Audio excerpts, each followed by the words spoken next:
Sumabog ang sigawan sa loob ng maliit na barangay health center sa Quezon City, kasabay ng pagkalaglag ng tray ng mga gamit na bakal sa sahig na kumalanseng ng paulit-ulit, parang ayaw tumigil sa pag-echo sa loob ng makipot at mainit na silid.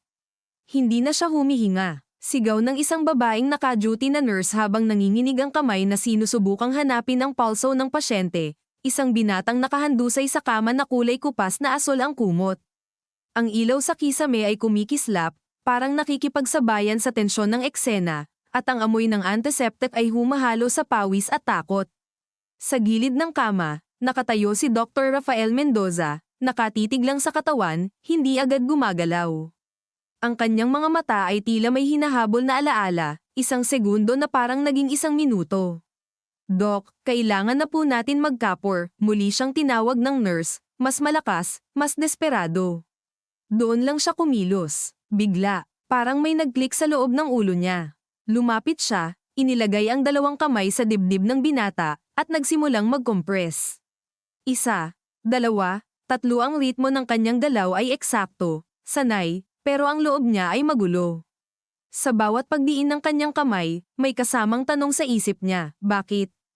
Paano nangyari ito? Hindi dapat ganito. "Charge!" Sigaw ng isa pang staff habang hinahanda ang defibrillator. Umalingaw-ngaw ang tunog ng makina. Saglit na tumigil ang lahat, parang huminto ang mundo, bago bumalik ang malakas na electric shock na nagpatalbog sa katawan ng binata. Ngunit wala pa ring reaksyon. Wala pa ring pulso. Wala pa ring hinga. Flatline pa rin, "Doc," mahina pero malinaw ang boses ng nurse, at doon nagsimulang maramdaman ni Rafael ang bigat ng katahimikan.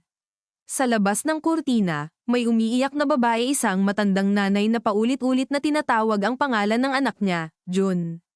"June, anak, gumising ka." Ang bawat hikbi ay parang kutsilyong bumabaon sa dibdib ni Rafael. Hindi siya sanay sa ganitong pakiramdam. Oo, maraming beses na siyang nakakita ng namamatay. Pero hindi ganito. Hindi sa ganitong paraan. Hindi sa pasyenteng siya mismo ang nagbigay ng gamot kanina. Napahinto ang kamay niya. 1 segundo lang. Pero sapat na iyon para mapansin ng lahat. "Doc," tanong ng nurse, may halong pag-aalala. Tumingin si Rafael sa mukha ng binata, maputla, tahimik, wala ng laban.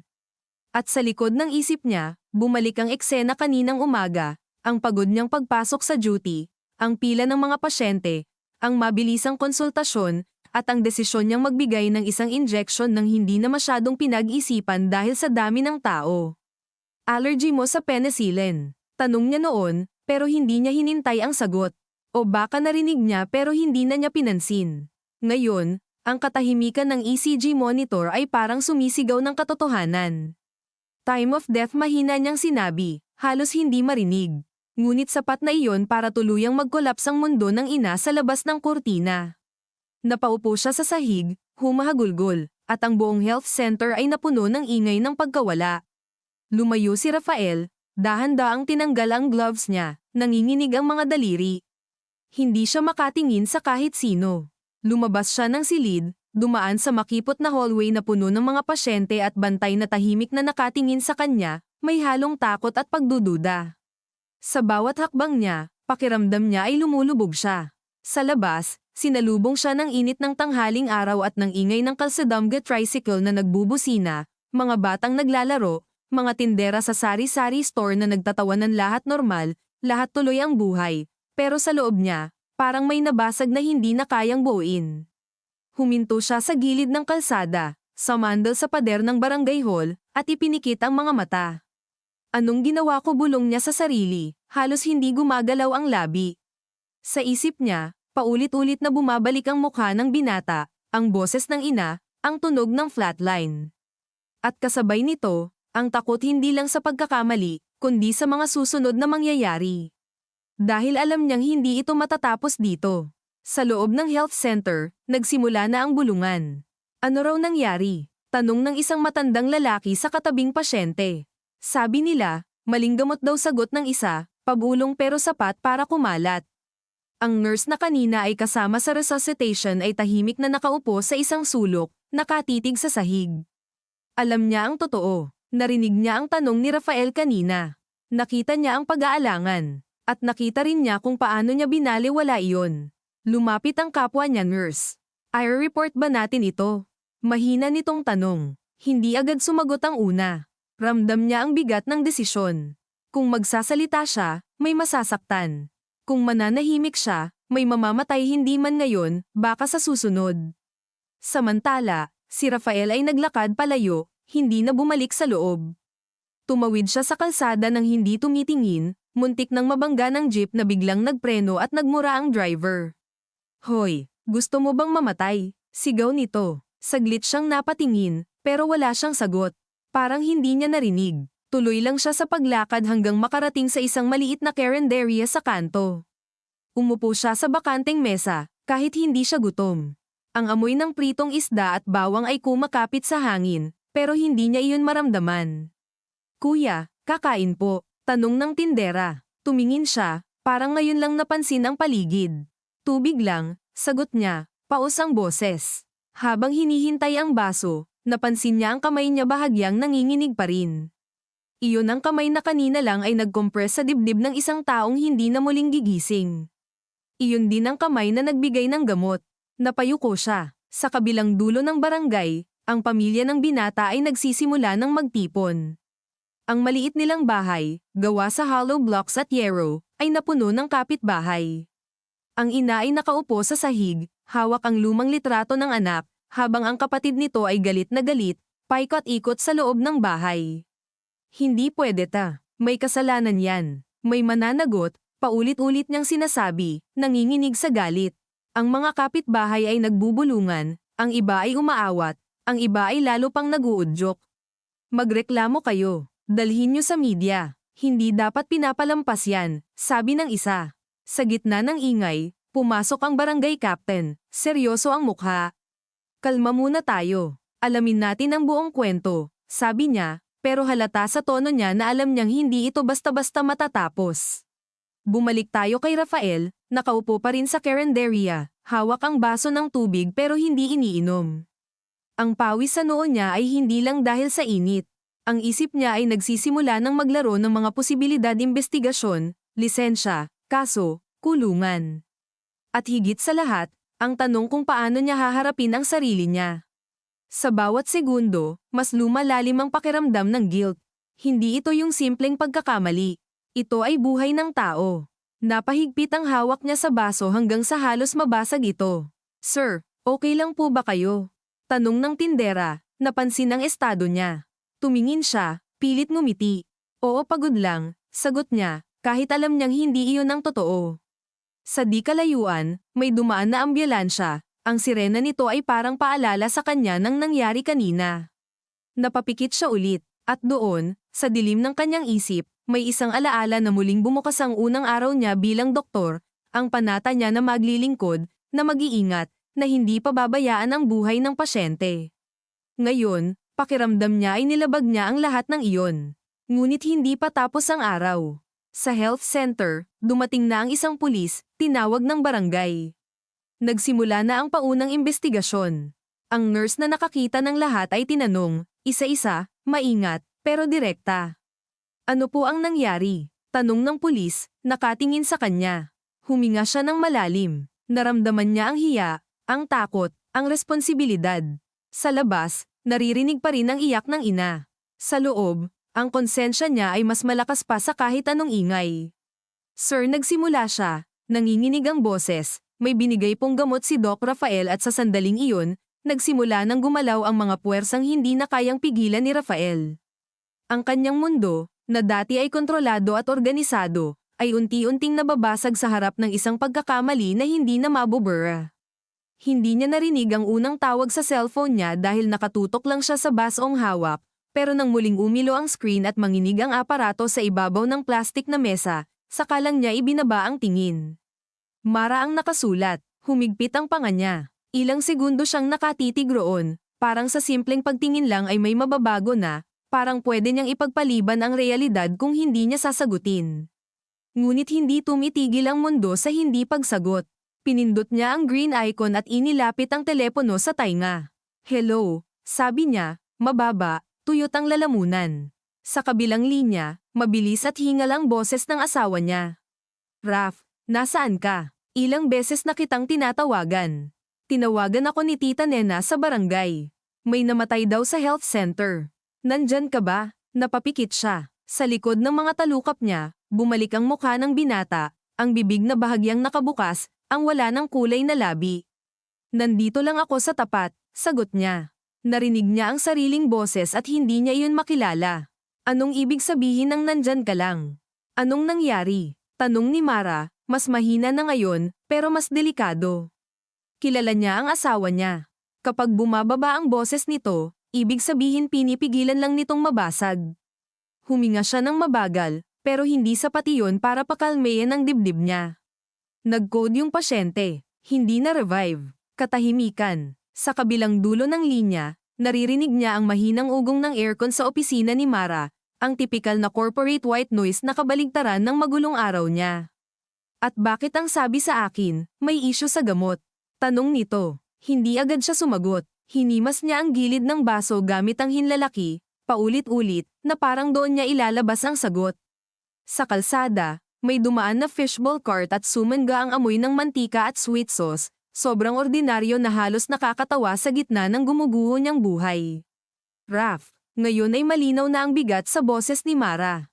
May ginawa ka bang mali? Iyon ang tanong na ilang minuto na niyang iniiwasan sa sarili niya, at ngayon nanggaling pa sa taong pinakakilala siya.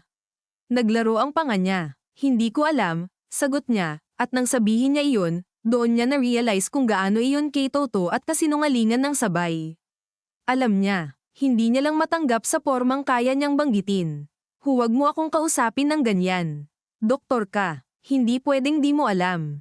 Ano ang nangyari? Pinisil niya ang tulay ng ilong niya. Nararamdaman niyang tumitibok doon ang sakit.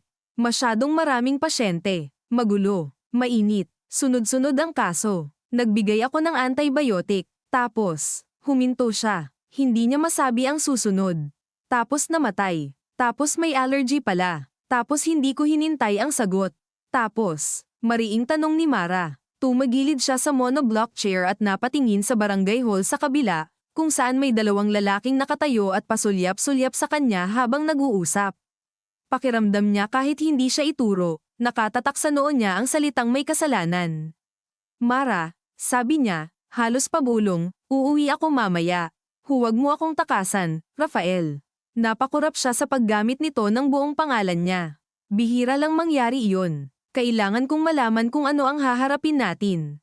Hindi mo, hindi nila, kundi natin. Doon siya lalong nalugmok. Kahit galit ito, kasama pa rin siya sa pagbuhat ng magiging problema. At mas lalo iyong nakadurog.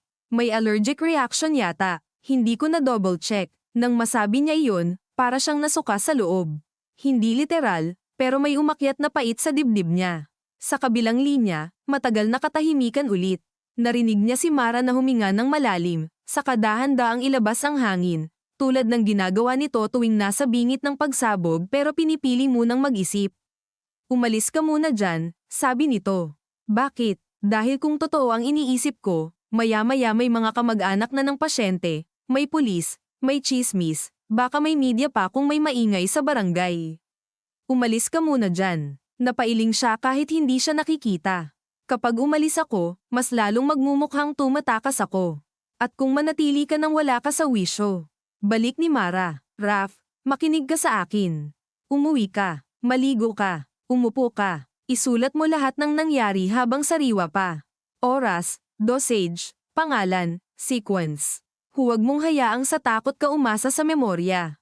Naiintindihan mo. Pinaikit niya ang mata at naramdaman niya ang bahagyang pagluwag ng dibdib sa sobrang liit na paraan. Iyon si Mara. Kahit nanginginig ang pundasyon, hahanapan pa rin niya ng istruktura. Oo, sagot niya. At huwag mo akong pagsisinungalingan pagdating mo rito, dagdag nito. Wala nang lamang sa dulo. Wala ring galit na hysterical. Mas masakit dahil malinaw. Hindi ako magsisinungaling, sabi niya. Ngunit kahit nagsasalita siya, alam niyang may mga bagay nang hindi niya kayang ipagtapat ng buo. Hindi dahil gusto niyang magtago, kundi dahil hindi pa niya kayang pangalanan ang kabuuan ng nangyari. Pagkababa niya ng tawag, hindi agad siya tumayo. Tiningnan niya muna ang refleksyon niya sa manipis na tubig sa baso. Namumugto ang ilalim ng mata niya. May maliliit na patak pa ng dugo sa cuff ng puti niyang coat, Hindi niya alam kung sa pasyente o sa sarili niyang gasgas sa daliri noong nagmamadali siyang magbukas ng ampule kanina. Dahan-dahan niyang hinubad ang coat, tinupi, at inilagay sa bag, na parang sa simpleng pagtatago nito ay mababawasan ang bigat ng pagiging doktor. Nang tumayo siya, kumalabog ang upuan. Napatingin ang tindera. Aalis na po kayo, Dok? Tanong nito, mas maingat na ngayon ang tono. Tila alam na rin nito na may nangyaring hindi maganda. Tumango siya, naglabas ng ₱100 para sa tubig na 20 lang naman, at hindi na inantay ang sukli. Sir, sukli niyo sa inyo na. Lumakad siya palayo bago pa nito maibalik. Sa bawat hakbang, ramdam niya ang tirik ng araw sa batok, ang kumakapit na alikabok sa sapatos, ang init na sumisingaw mula sa semento. Pagsakay niya ng kotse, hindi niya agad napaandar. Humawak muna siya sa manibela gamit ang 2 kamay at tinitigan ang sariling mga buko. Ang tanong na pilit niyang iniiwasan ay bumalik na mas malinaw, kailan eksaktong nagsimula ang pagkasira. Kanina ba, nang hindi niya hinintay ang sagot? O mas matagal na, noong mga buwan nang nagsimula siyang mag-double duty para mabayaran ang amortization ng bahay. Noong pinili niyang tanggapin ang racket sa barangay clinic kahit kulang sa gamit at tao. Noong nasanay siyang isipin na kaya niyang lampasan ng pagod dahil doktor siya at dapat sanay na. Unti-unti, may galit ding humahalo sa guilt, at kinapopootan niya iyon. Galit sa sistema, sa dami ng pasyente, sa kakulangan ng forms, sa mga health worker na laging kulang, sa gobyernong mahilig magpa-picture sa ribbon cutting pero hindi kayang siguraduhin ang supply ng maayos na gamit. Pero sa ilalim ng lahat ng iyon, may isang matigas na katotohanan, siya ang nag-inject. Siya ang nagdesisyon. Siya ang hindi huminto, at walang dami ng pagod ang makakabure roon. Humandar siya sa wakas. Mabagal lang. Paglabas niya ng barangay road papuntang mas maluwag na kalye, sumalubong ang tipikal na hapon sa lungsod, tricycle na nakausli ang gulong sa gilid, jeep na puno hanggang estribo, vendors ng prutas na pinapawisan sa ilalim ng payong, at mga estudyanteng naka-uniform na nagsisiksikan sa milk pistol. Napaka-ordinaryo ng lahat, nakakainsulto sa sakit na nararamdaman niya. Sa bawat stoplight, natutokso siyang mag-U-turn at bumalik. Harapin na agad, magpaliwanag, humingi ng tawad. Pero sa bawat pag-iisip niyang iyon, may isa pang boses sa loob na mas mapait, at anong sasabihin mo? Na nagkamali ka lang, na nagmamadali ka, na tao ka rin. Paano mo ipapaliwanag iyon sa nanay na nawalan ng anak? Pagdating sa subdivision sa may Project 8 kung saan sila nakatira sa isang maliit pero disenteng townhouse cluster, pakiramdam niya ay may ibang katawan siyang dala. Ang gwardiya sa gate ay sumaludo pa. Good afternoon, Doc, masiglang bati nito. Tumango lang siya at dumiretso sa parking slot. Pagpatay ng makina, ilang segundo na naman siyang hindi makagalaw. Sa loob ng kotse, mas tahimik, mas malinaw ang tibok ng puso niya. Pagbukas niya ng pinto, sinalubong siya ng amoy ng nilulutong sinigang mula sa kapitbahay at ng malayong tahol ng aso. Sa second floor unit nila, bukas ang pinto. Iyon pa lang ay alam na niyang naghihintay si Mara sa may sala. Pagpasok niya, hindi siya sinalubong ng sigaw. Mas masama, sinalubong siya ng maayos na katahimikan. Nakaupo si Mara sa dining chair, naka-corporate blouse pa, nakatali ang buhok, may laptop na bukas sa harap pero malinaw na matagal na itong hindi tinitingnan. Sa gilid ng lamesa ay may isang basong tubig at isang notepad na may ballpen. Para siyang naghanda para sa meeting. Para sa autopsy ng buhay nilang mag-asawa. Umupo ka, sabi nito. Inilapag niya ang bag at umupo sa tapat. Narinig niya ang mahinang ugong ng electric fan sa kusina at ang tik-tik ng wall clock, bawat tunog ay masyadong malinaw.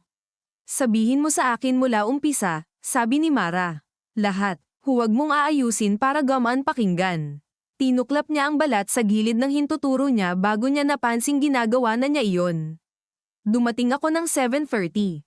Mahaba na pila, may lola na hypertensive, 2 batang may lagnat, may construction worker na may hiwa sa binti, tapos yung pasyente Mara ang lalamunan niya. Si June, 24, may impeksyon daw sa ngipin na lumala, may lagnat, namamaga. Nagreklamo rin ng panghihina, wala kaming maayos na lab. Wala ring resident na kasama. Ako lang at 2 nurse. Habang nagsasalita siya, unti-unting bumabalik ang eksena ng mas malinaw. Nakita niya ang pawis sa leeg ng binata. Ang ina nitong may dalang supot ng gamot na hindi naman sapat. Ang iritasyon niya sa dami ng tao sa labas na kumakatok sa pinto kada 5 minuto. Tinanong ko kung may allergy. Parang may sinabi siya. O yung nanay. Hindi ko matandaan kung ano mismo napahampas si Mara ng palad sa mesa. Hindi sobrang lakas pero sapat para mapatitig siya. Hindi pwedeng parang, Rafael. Hindi siya sumagot. Tama naman. Nagbigay ako ng injection. Pagkatapos ng ilang minuto, nanggati siya, nanghina, humirap huminga. Akala ko una, panic response lang. Tapos bumagsak ang BP. Saka ko naisip na allergic reaction, dugtong ni Mara, mapatla ang mukha. Tumango siya. Nag-resuscitate kami. Hindi na bumalik. Hinawakan ni Mara ang noo niya. Marahang minasa ang sentido. Ilang sandali, pareho silang hindi nagsalita. Pagkatapos ay tumayo ito, naglakad papuntang kusina, bumalik dala ang pitchel, at nagsalin ng tubig sa baso niya. Ang simpleng kilos na iyon ay halos ikaiyak niya. Hindi dahil lamang iyon, kundi dahil sa gitna ng pagkamuhi at takot, may natitira pa ring automatikong pag-aalaga. Inilapit nito ang baso. Inumin mo. Uminom siya. Malamig ang tubig, dumiretso sa tuyot niyang lalamunan, ngunit hindi nabawasan ang paninikip sa dibdib niya. May chart ba? Tanong ni Mara. Oo, may naisulat ka bang malinaw? Hindi pa buo. Bakit? Kasi napatigil siya. Dahil natakot ako. Dahil nang marinig ko yung iyak ng nanay, hindi na ako nakapag-isip ng maayos. Hindi ko nagawa agad. Tumingin si Mara sa kanya ng diretso. Makinig ka sa akin. Hindi kita kinukonsinti. Gusto kong malinaw yan. Kung may kasalanan ka, haharapin mo. Pero hindi ka pwedeng mas mauna pang lamunin ng panik kaysa ng proseso. Kailangan mong magsulat ngayon. Mara ngayon, Raf. Kinuha nito ang notepad at itinulak sa kanya. At isa pa, may tatawag. Mula sa klinik, mula sa barangay, mula sa kung sino man. Huwag ka munang magsasalita ng padalos-dalos. Hindi para magsinungaling. Para lang hindi ka lalong malubog dahil wala ka sa wisyo. Napatingin siya sa notepad. Puting papel. Malinis. Nakakatakot. Parang hinihingi nitong gawing formal ang bangungot. Kinuha niya ang ballpen. Nanginginig ang kamay niya ng una, pero pinilit niyang isulat ang oras. 7:30 am arrival. 8:00 am patient seen. 17 minuto pasado 8:00 am medication administered. 22 minuto pasado 8:00 am complaint of itching. 24 minuto pasado 8:00 am respiratory distress. Habang binubuo niya ang sequence, parang may kutsilyong dahan-daang umiikot sa loob niya. Bawat oras ay paalala kung gaano kabilis masira ang buhay. Walang dramatic music, walang mahabang build-up, ilang minuto lang, ilang maling segundo. Sa gitna ng pagsusulat, biglang tumunog ang doorbell. Pareho silang natigil. Nagkatinginan sila ni Mara. Mula sa labas, may mahinang kalabog ng gate at boses ng lalaki. Doc Rafael. Nandyan po ba kayo? Napakuyom ang kamay ni Rafael sa ballpen. Kilala niya ang boses. Barangay Tanod. Tumayo si Mara, pero nauna siyang magsalita. Ako na. Paglapit niya sa pinto, pakiramdam niya ay nag-iiba ang bigat ng hangin.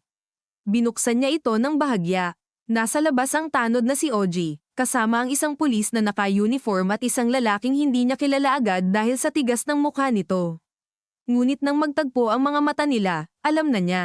Kapatid ni June. Pareho ng mata. Pareho ng panga. Mas matindi lang ang galit.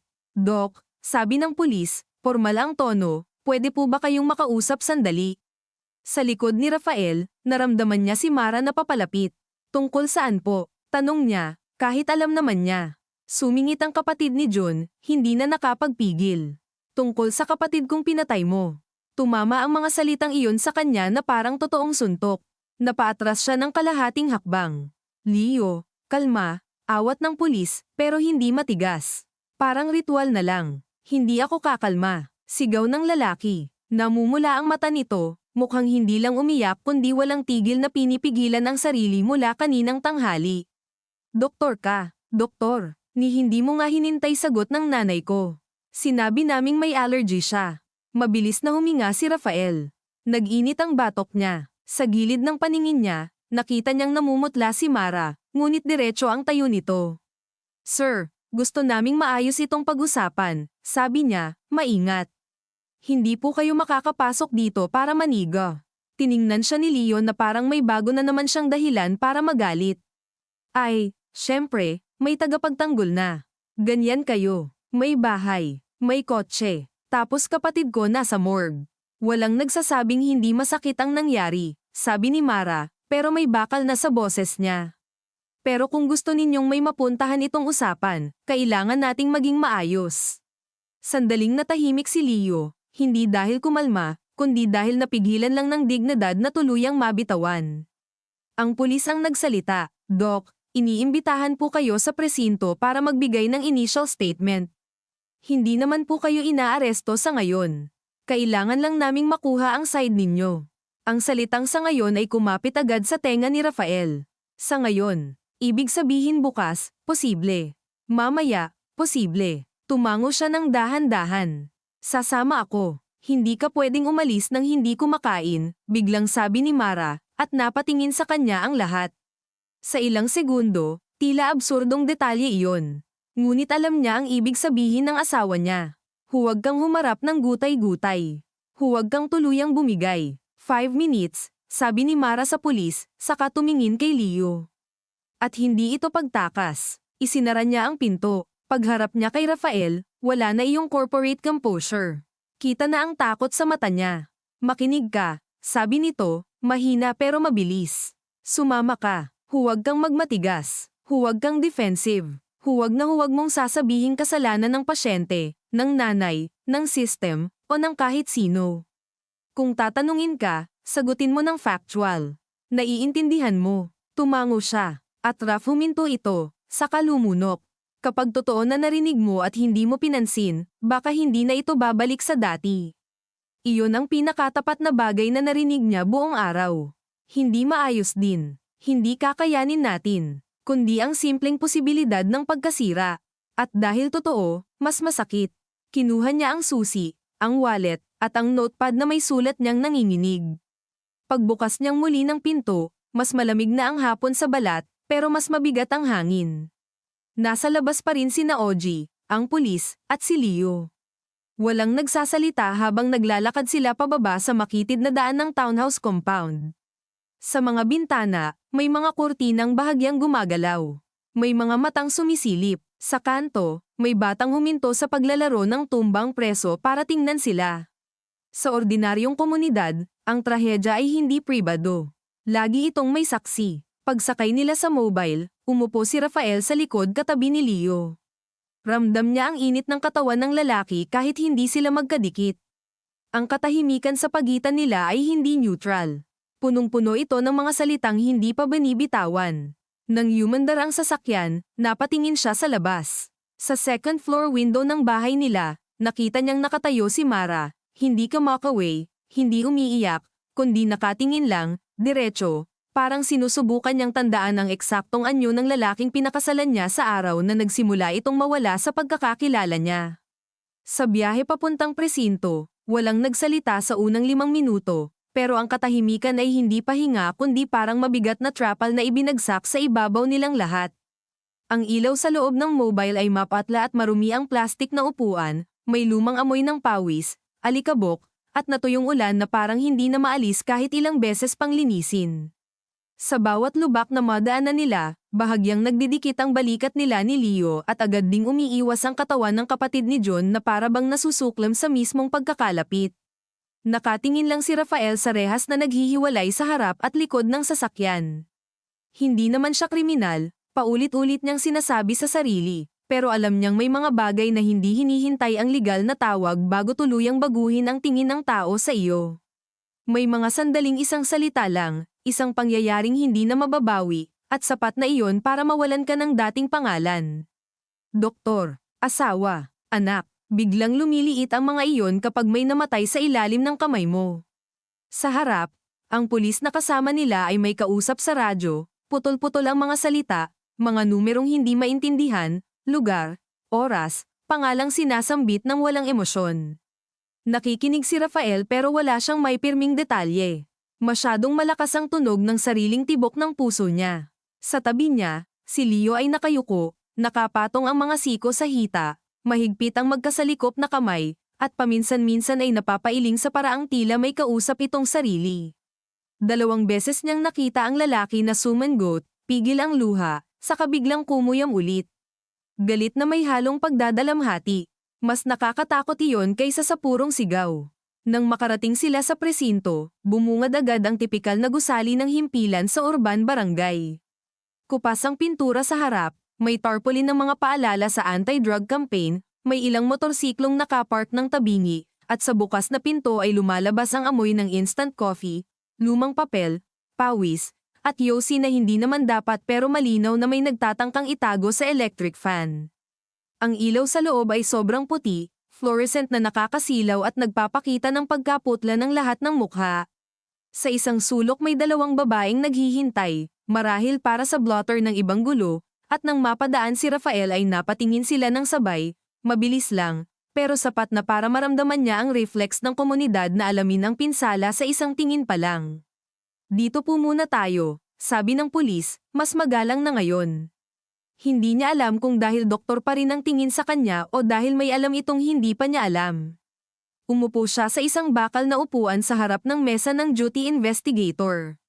Sa kabilang gilid, umupo si Leo, ngunit hindi direktang kaharap niya. Pailes, para bang kahit sa pagsasalita ay ayaw nitong ibigay sa kanya ang tuwid na pagkilala. Dumating ang isang babaeng investigador na nasa huling bahagi na marahil ng train task, maayos ang buhok, malamig ang mga mata, at may bitbit na folder at voice recorder. Ako si Senior Police Officer Villanueva, sabi nito, hindi malamig, hindi rin mainit, pero malinaw na sanay na sa mga taong gustong kontrolin ang kwento bago pa man magsimula. Initial statement lang ito, hindi pa ito custodial interrogation. Pero malinaw na i-record natin ang usapan. Naiintindihan niyo po ba? Tumango si Rafael. Opo, Sir Leo, kayo rin. Oo, matigas na sagot ng lalaki.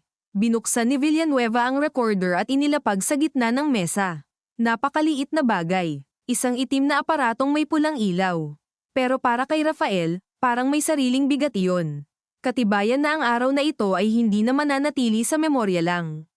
Magkakaroon na ito ng opisyal na anyo. Dr. Rafael Mendoza, pakisabi po ang buong pangalan, edad, at trabaho.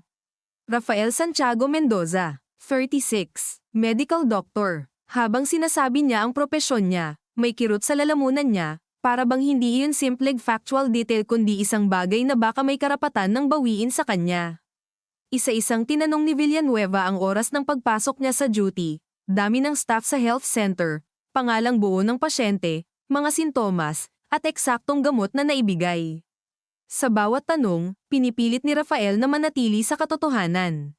Wala munang paliwanag sa sistemang kulang. Wala munang depensa. Wala munang pero. Iyon ang bilin ni Mara.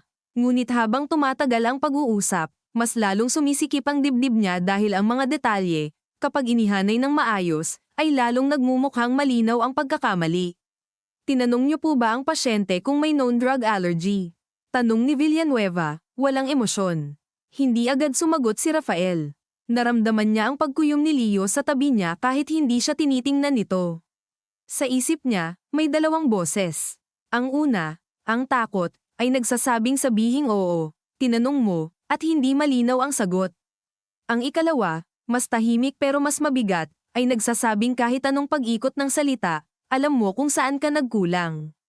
Tinanong ko, sagot niya sa wakas. Pero hindi ko po na-verify ng maayos ang sagot bago na ibigay ang gamot. Suminghap si Leo at agad na tumayo. Narinig mo pala. Narinig mo pala. Umalingaw-ngaw ang boses nito sa silid. Lumapit agad ang isang pulis mula sa kabilang mesa. Sir, kalma lang po. Paanong kakalma? Kapatid ko yun. Halos mabasag ang lalamunan nito sa sigaw. Sinasabi ng nanay ko sa kanya, may allergy si John, tapos hindi niya verify. Hindi niya verify. Ano yun, laro? Napababa si Rafael ng tingin. May sandaling gusto niyang tumayo at sabihin na oo. Sumigaw ka lang, murahin mo ako, sapakin mo ako kung gusto mo, dahil walang salita na mas mabigat kaysa sa alam ko na. Pero hindi siya gumalaw. Si Villanueva ang nagsalita, mas matigas na ngayon. Sir Leo, maupo muna po kayo. Bibigyan namin kayo ng pagkakataong magsalita, pero hindi po tayo uusad kung sabay-sabay.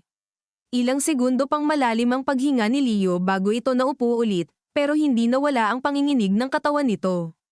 Isulat niyo lahat, sabi nito, nakatitig kay Villanueva pero ang galit ay malinaw na para kay Rafael. Huwag niyong papalampasin. Tumango ang investigador at muling binaling ang atensyon kay Rafael. After ng adverse reaction, ano po ang ginawa ninyo? Sinabi niya ang protocol na ginawa nila. Airway check, compression, attempted resuscitation, emergency measures. Kahit habang binabanggit niya ang mga terminong alam niyang tama, ramdam niyang may kabalintunaan.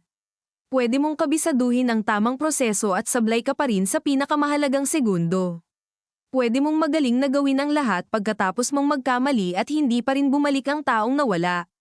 Matapos ang halos 40 minuto ng tanong at sagot, pinapirma siya sa statement. Nakatitig siya sa papel bago ibinaba ang pirma. Parang napakalaking bagay ng simpleng guhit ng pangalan. Hindi dahil iyon ang simula, kundi dahil iyon ang unang beses na may dokumentong nagsasabing nasa gitna siya nito. Pagkatapos, si Leo naman ang kinuna ng pahayag sa gilid, ngunit malakas ang boses kaya naririnig pa rin ni Rafael ang ilang bahagi. Sinabi ng nanay ko paulit-ulit may allergy sa penicillin mula pagkabata pa may race 8 pa kami noon bawat piraso ay parang pako. Habang naghihintay, dumukot si Rafael sa bulsa at kinuha ang cellphone niya. 3 missed calls mula sa clinic coordinator. 2 message mula sa nurse na si Celine. 1 message mula kay Mara, nasaan ka na sa proseso? Walang lamang, pero wala ring abandonment. Napahawak siya sa telepono ng mas mahigpit kaysa kailangan. Naisip niya si Celine. Naisip niya ang mukha nito kanina, mapatla at gulat. Kasama niya ito sa duty ng maraming buwan. Tahimik, maaasahan. Hindi iyon tipong gagawa ng eksena. Ngunit alam din niyang kapag tinanong, malamang sasabihin nito ang totoo. At dapat lang, wala siyang karapatang asahang protektahan siya ng katahimikan ng iba. Nang matapos si Leo, lumapit si Villanueva muli. Doc, hindi pa po ito pinal na hakbang. Magkakaroon pa ng medical legal review, possible administrative complaint, at pwede ring magdesisyon ang pamilya ng ibang aksyon. Sa ngayon, pwede na po kayong umuwi pero kailangan kayong reachable. Huwag po kayong mawawala, hindi ako mawawala, sabi niya. At alam niyang may doble ang kahulugan yun. Hindi siya tatakas. Pero hindi rin niya alam kung gaano karami sa sarili niya ang matitira pagkatapos nito. Paglabas niya ng presinto, gabi na ng bahagya. Hindi pa lubos na madilim, pero may asul ng pagkupas ang langit at nagsisimula ng magbukas ang mga ilaw ng tindahan sa paligid. Sa labas ng gate, nakatayo si Mara. Hindi niya napansing dumating ito. Nakasandal ito sa kotse nila, nakakross ang mga braso, at sa unang tingin ay parang kalmado lang. Pero nang lumapit siya ay nakita niya ang pagod sa ilalim ng mata nito at ang bahagyang pamumula ng ilong na palatanda ang maaaring umiyak ito nang hindi niya nakita. Bakit ka nandito? Tanong niya. Ayokong mag-grab ka pa uwi na parang kung sino, sagot nito. At ayokong tawagan mo ako mamaya para sabihing may sinabi ka palang hindi mo naintindihan. Gusto niyang magpasalamat, pero parang napakaliit ng salita. Binuksan ni Mara ang driver's side at ibinigay sa kanya ang susi. Ako na lang magdadrive, sabi niya. Wala akong tiwalang stable ka. Hindi siya tumutol. Sa biyahe pa uwi, wala ring nagsalita sa umpisa. Ang radyo ay patay. Ang aircon ay mahina. Sa labas ng bintana, dumaraan ang mga palengke na nagsasara, mga naglalatag ng ukay-ukay sa bangkita, mga rider na nagmamadali, at mga pamilyang kumakain sa lagawan. Ang daming buhay na tuloy-tuloy, at pakiramdam ni Rafael ay hiwalay na siya roon, parang nanonood lang mula sa salamin. Anong sinabi mo? Tanong ni Mara nang makarating sila sa EDSA Service Road. Sinabi kong nagtanong ako pero hindi ko na-verify. Mahigpit ang hawak ni Mara sa manibela. Kita niya ang pagputi ng mga buko nito. At totoo iyon. Oo, tumango si Mara, mabagal. Mabuti, mabuti. Umigkas ang tawa niyang walang tuwa. Anong mabuti doon? Mabuti na hindi ka nagsinungaling sa unang opisyal na papel na hahabulin ka ng taon kung kinakailangan. Hindi na siya sumagot. Alam niyang tama ito, pero masakit pa rin marinig ang praktikalidad sa gitna ng personal na pagbagsak. Pagdating nila sa bahay, saka lang niya napansing wala pala siyang gana kahit uminom man lang muli. Sa kusina, may nakatakip na pagkain pero hindi nila ginalaw. Umupo si Mara sa sofa at hinubad ang sapatos. Doon lang lumabas ang pagod nito. Pinisil nito ang paa, ipinikit ang mata, saka nagsalita nang hindi siya tinitingnan. Tinawagan ako ng ate mo. Napataas siya ng tingin. Bakit? May nakausap daw siyang kakilala sa City Hall. Kumakalat na raw. Baka makarating sa medical board. Baka may mag-viral kung may mag-post ang pamilya. Napaupo siya sa dining chair. Siyempre, wala pa akong sinabi. Sabi ko wala pa akong alam na buo. Tumango siya. Ngunit sa totoo lang, ang mas tumama sa kanya ay hindi ang banta ng public scandal, kundi ang posibilidad na malaman ito ng lahat ng kamag-anak niya nang hindi pa niya kayang buuin ang salita para sabihin sa sarili. Raf, sabi ni Mara, mas mahina, may kailangan akong itanong at gusto ko ng diretsong sagot. Napatingin siya rito. Noong nag-inject ka, pagod ka ba? Napakurap siya. Ang daming pwedeng tanong. Bakit ito? Oo, gaano ka pagod? Napatitig siya sa kisame sandali. Sa puting pintura may maliit na lamat malapit sa ilaw, lamat na ilang buwan na nilang pinagpapaliban ipaayos. Bigla niyang naisip kung gaano karaming bagay ang inaakalang kaya pang hintayin. 3 gabi na akong putol-putol ang tulog. Tapos galing ako sa private clinic kagabi. Nakatulog ako mga 2 oras. Mara dahan-daang tumango, ngunit hindi iyon pag-unawa kundi pagkuha ng piraso ng diagnosis na mas matagal nang umiiral. At sinabi ko na sa'yo yan, sabi nito, na hindi ka na tao umuwi, na parang iniwan mo na ang kalahati ng isip mo sa trabaho. Na delikado yan. Alam ko. Hindi mo alam, sabi ni Mara, biglang mas matalim. Dahil kung alam mo, tumigil ka sana. Umigting ang panga niya. Hindi ako pwedeng basta tumigil. May bahay tayong binabayaran. May utang pa sa kotse. Tinutulungan ko si Papa sa maintenance niya. Ikaw rin naman ang naputol siya nang makita ang mukha ni Mara. Hindi ito galit lang. Nasaktan ito. Totoo. Malalim. Ako rin naman ang ano. Tanong nito, malamig na. Ako rin naman ang gustong maging maayos ang buhay natin. Ako rin naman ang umasa na kakayanin mo lahat. Huwag mo sa akin ibalik yan, Rafael. Pinagsabihan kita. Ilang beses. Napayuko siya. Mali siya. Alam niya kaagad pagkabitaw pa lang ng kalahating paratang. Pero minsan, sa gitna ng takot, naghahanap ang tao ng mahahawak ang sisihin para lang may kaunting luwag. Kasuklam-suklam iyon, at alam niya. Sorry, mahina niyang sabi. Tumingin si Mara sa malayo. Hindi pa ako handang patawarin ka sa kahit ano ngayong gabi. Huwag mong hingin. Mas mabigat iyon kaysa kung sumigaw ito. Sapagkat totoo. At dahil totoo, walang depensa laban doon. Maya-maya, tumunog ang cellphone niya. Si Celine. Tinitigan niya ang pangalan sa screen. Sagutin mo, sabi ni Mara. Speaker. Sinagot niya. Hello. Sa kabilang linya, mahina ang boses ng nurse. Pagod. Halatang umiyak. Dok, pasensya na po sa oras. Okay lang. Kumusta? Napakabigat ng salitang iyon sa sitwasyong ito, at alam nilang pareho. Nasa klinik pa po ako kanina. Katatapos lang. Kinuhaan na po ako ng statement. Anong sinabi mo? Hindi niya sinadyang maging mabilis ang tanong. Napansin iyon ni Mara at agad siyang tinignan. Sa kabilang linya, huminto si Celine. Dok, sinabi ko po yung nangyari.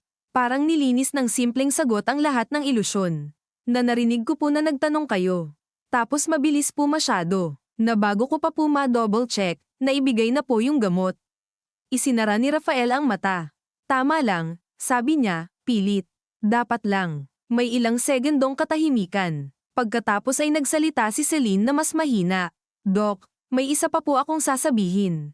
Ano? Naramdaman niya ang paninigas ng likod ni Mara sa tabi niya. May CCTV po sa may receiving area. Hindi po buong eksena, pero kita po yata na lumapit yung nanay at may sinasabi habang hinahanda niyo yung syringe. Hindi agad siya nakasagot. Sa loob ng sala, lumakas bigla ang ugong ng electric fan, o baka sa pandinig lang niya. CCTV. Ibig sabihin, mawawala ang kaluwagan ng memorya. Mawawala ang puwang para sa baka.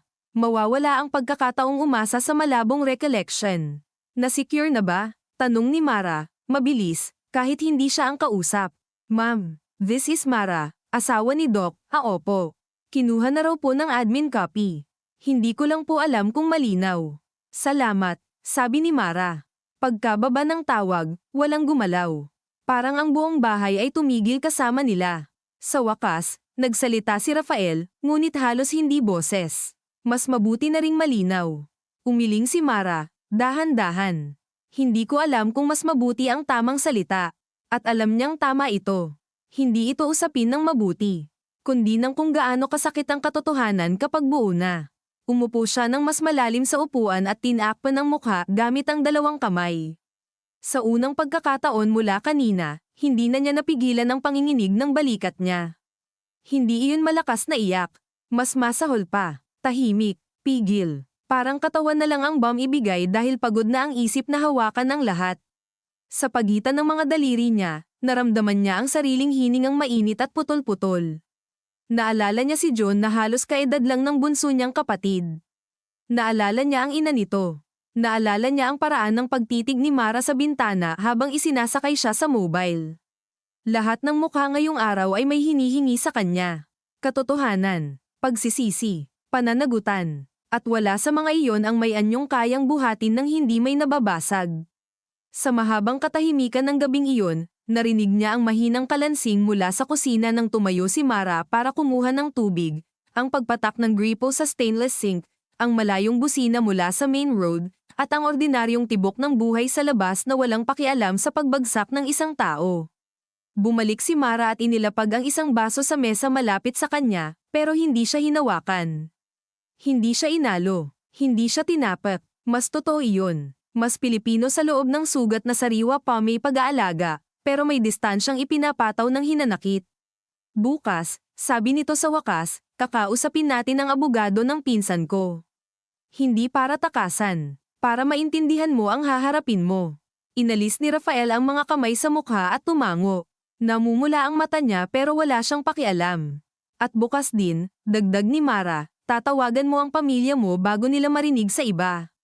Bahagya siyang napapikit. Isa na namang tungkuling ayaw niya pero alam niyang hindi pwedeng takasan. Oo, at hindi ka papasok sa ibang trabaho.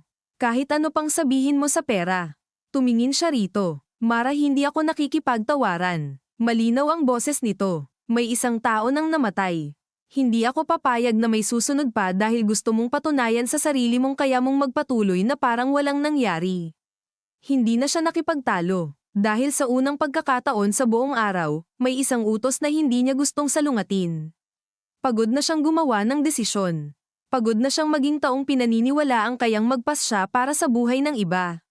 At sa gabing iyon, habang unti-unting lumalalim ang dilim sa sala at ang ilaw ng poste sa labas ay naghahati ng mga anino sa sahig, naupo silang mag-asawa sa iisang bahay na parang 2 taong parehong may inaalagaan na bangkay siya, ang alaala ng pasyenteng nawala, si Mara, ang unti-unting namamatay na bersyon ng lalaking pinagkatiwalaan niya. Kinabukasan, nagising si Rafael bago pa tumunog ang alarm, hindi dahil sapat ang tulog niya kundi dahil hindi man lang siya tuluyang nakatulog. Ilang beses siyang pumikit at ilang beses ding nagbalik ang parehong eksena ang searing sa kamay niya, ang mahinang boses ng nanay na may sinasabi, ang hindi niya paghinto, ang biglang pagbabago ng kulay sa mukha ni John. Sa pagitan ng mga alaalang iyon, may mga sandaling nakatulala lang siya sa dilim ng kwarto habang naririnig ang mahinang ugong ng aircon at ang pagdaan ng mga unang tricycle sa kalsada sa labas. May amoy pa ng shampoo sa unan ni Mara, ngunit malamig ang pagitan nilang dalawa sa kama. Nakatalikod ito sa kanya buong gabi. Hindi siya lumapit, wala siyang karapatang humingi ng init ng ganoon kadali. Nang tuluyan siyang bumangon, mabigat ang katawan niya na parang may buhangin sa bawat kasukasuan. Sa banyo, napatitig siya sa salamin ng matagal habang umaagos ang tubig mula sa gripo. Ang mukha niya ay hindi lang mukhang pagod. May ibang bagay doon. Isang uri ng pagkasira na hindi basta naayos ng Hill Amos. Namamaga ang mata, magaspang ang balbas, at ang tingin niya sa sarili ay parang tingin sa taong nakilala mo dati pero hindi mo na alam kung mapagkakatiwalaan mo pa. Nilagyan niya ng tubig ang mukha, malamig, paulit-ulit, hanggang sa mamula ang balat. Wala ring epekto. Paglabas niya ng banyo, naabutan niya si Mara sa kusina, nakasuot na ng simpleng blouse at slacks imbes na corporate attire, hawak ang tasa ng kape pero hindi iniinom. May tahimik na radyo sa counter, M-station, balitang trapik at taas presyo ng bilihin, parang may nagpapaalala na kahit may naduraj na buhay kahapon, magpapatuloy pa rin ang mga ordinaryong krisis ng bayan. May alas 10 tayo sa abogado, sabi ni Mara nang hindi tumitingin sa kanya. Pinsan ni Tita Beth, hindi criminal specialist pero may experience sa administrative at civil cases. Tumango si Rafael. Sige, at bago tayo umalis, tatawag ka sa ate mo at sa mama mo. Saglit siyang napapikit. Ngayon na, mas maaga, mas mabuti. Huwag mong hayaang manggaling sa chismis. Wala siyang naisagot kundi oo. Umupo siya sa dining table. Nandoon pa rin ang notepad niya kagabi, bukas sa mga oras at detalye na isinulat niya. Sa liwanag ng umaga, mas malupit tingnan ang sulat kamay niyang tabingi. Wala nang proteksyon ang dilim. Lahat ay lantad. Inilapag ni Mara sa harap niya ang isang tasa ng kape at 2 pirasong pandesal. Hindi ito nagtanong kung gutom siya. Alam nilang pareho na hindi. Ngunit bahagi ng pagharap sa araw ang pagpuwersa sa katawan na humandar kahit ayaw ng isip. Kumuha siya ng cellphone at tinawagan ng ate niyang si Andrea sa Bulacan. Mabilis sumagot, Raf, ano raw itong naririnig ko? Wala nang paligoy-ligoy. Wala ring kumusta. Direktang pagpasok sa sugat. Lumunok siya. May pasyente akong namatay kahapon sa barangay clinic.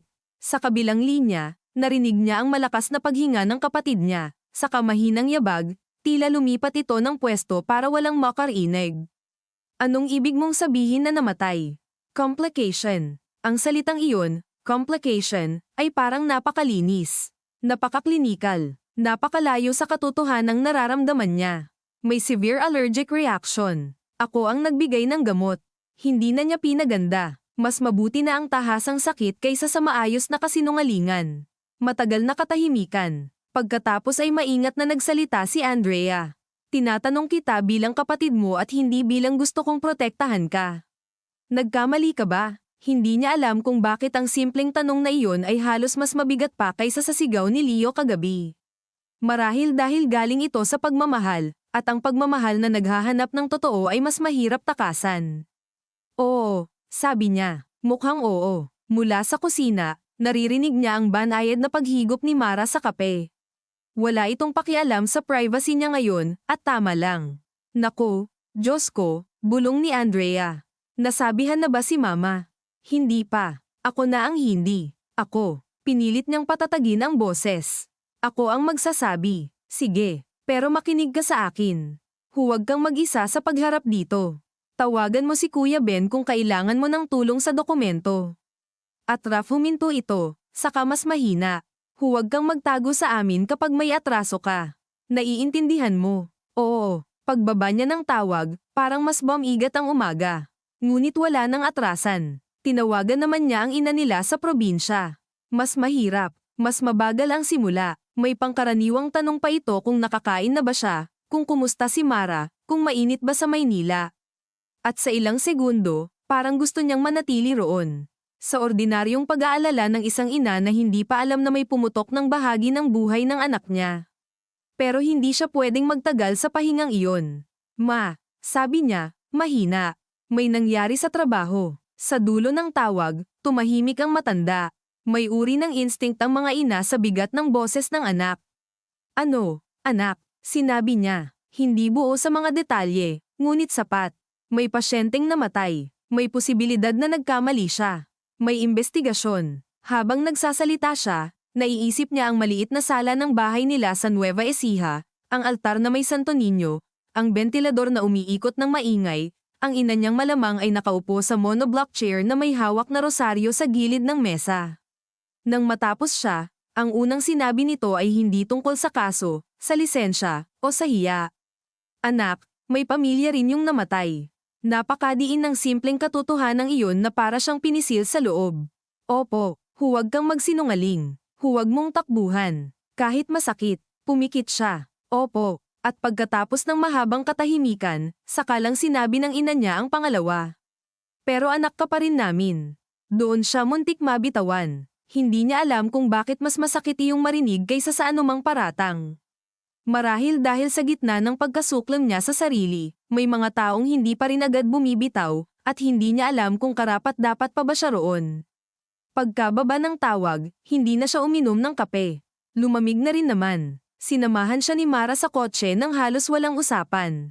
Ang opisina ng abogado ay nasa ikalawang palapag ng lumang commercial building sa West Avenue, sa itaas ng isang printing shop at katapat ng isang parese na bukas kahit umaga pa. Habang paakyat sila sa makipot na hagdan, naamoy ni Rafael ang pinaghalong ink, alikabok, at nilulutong sabaw sa ibaba.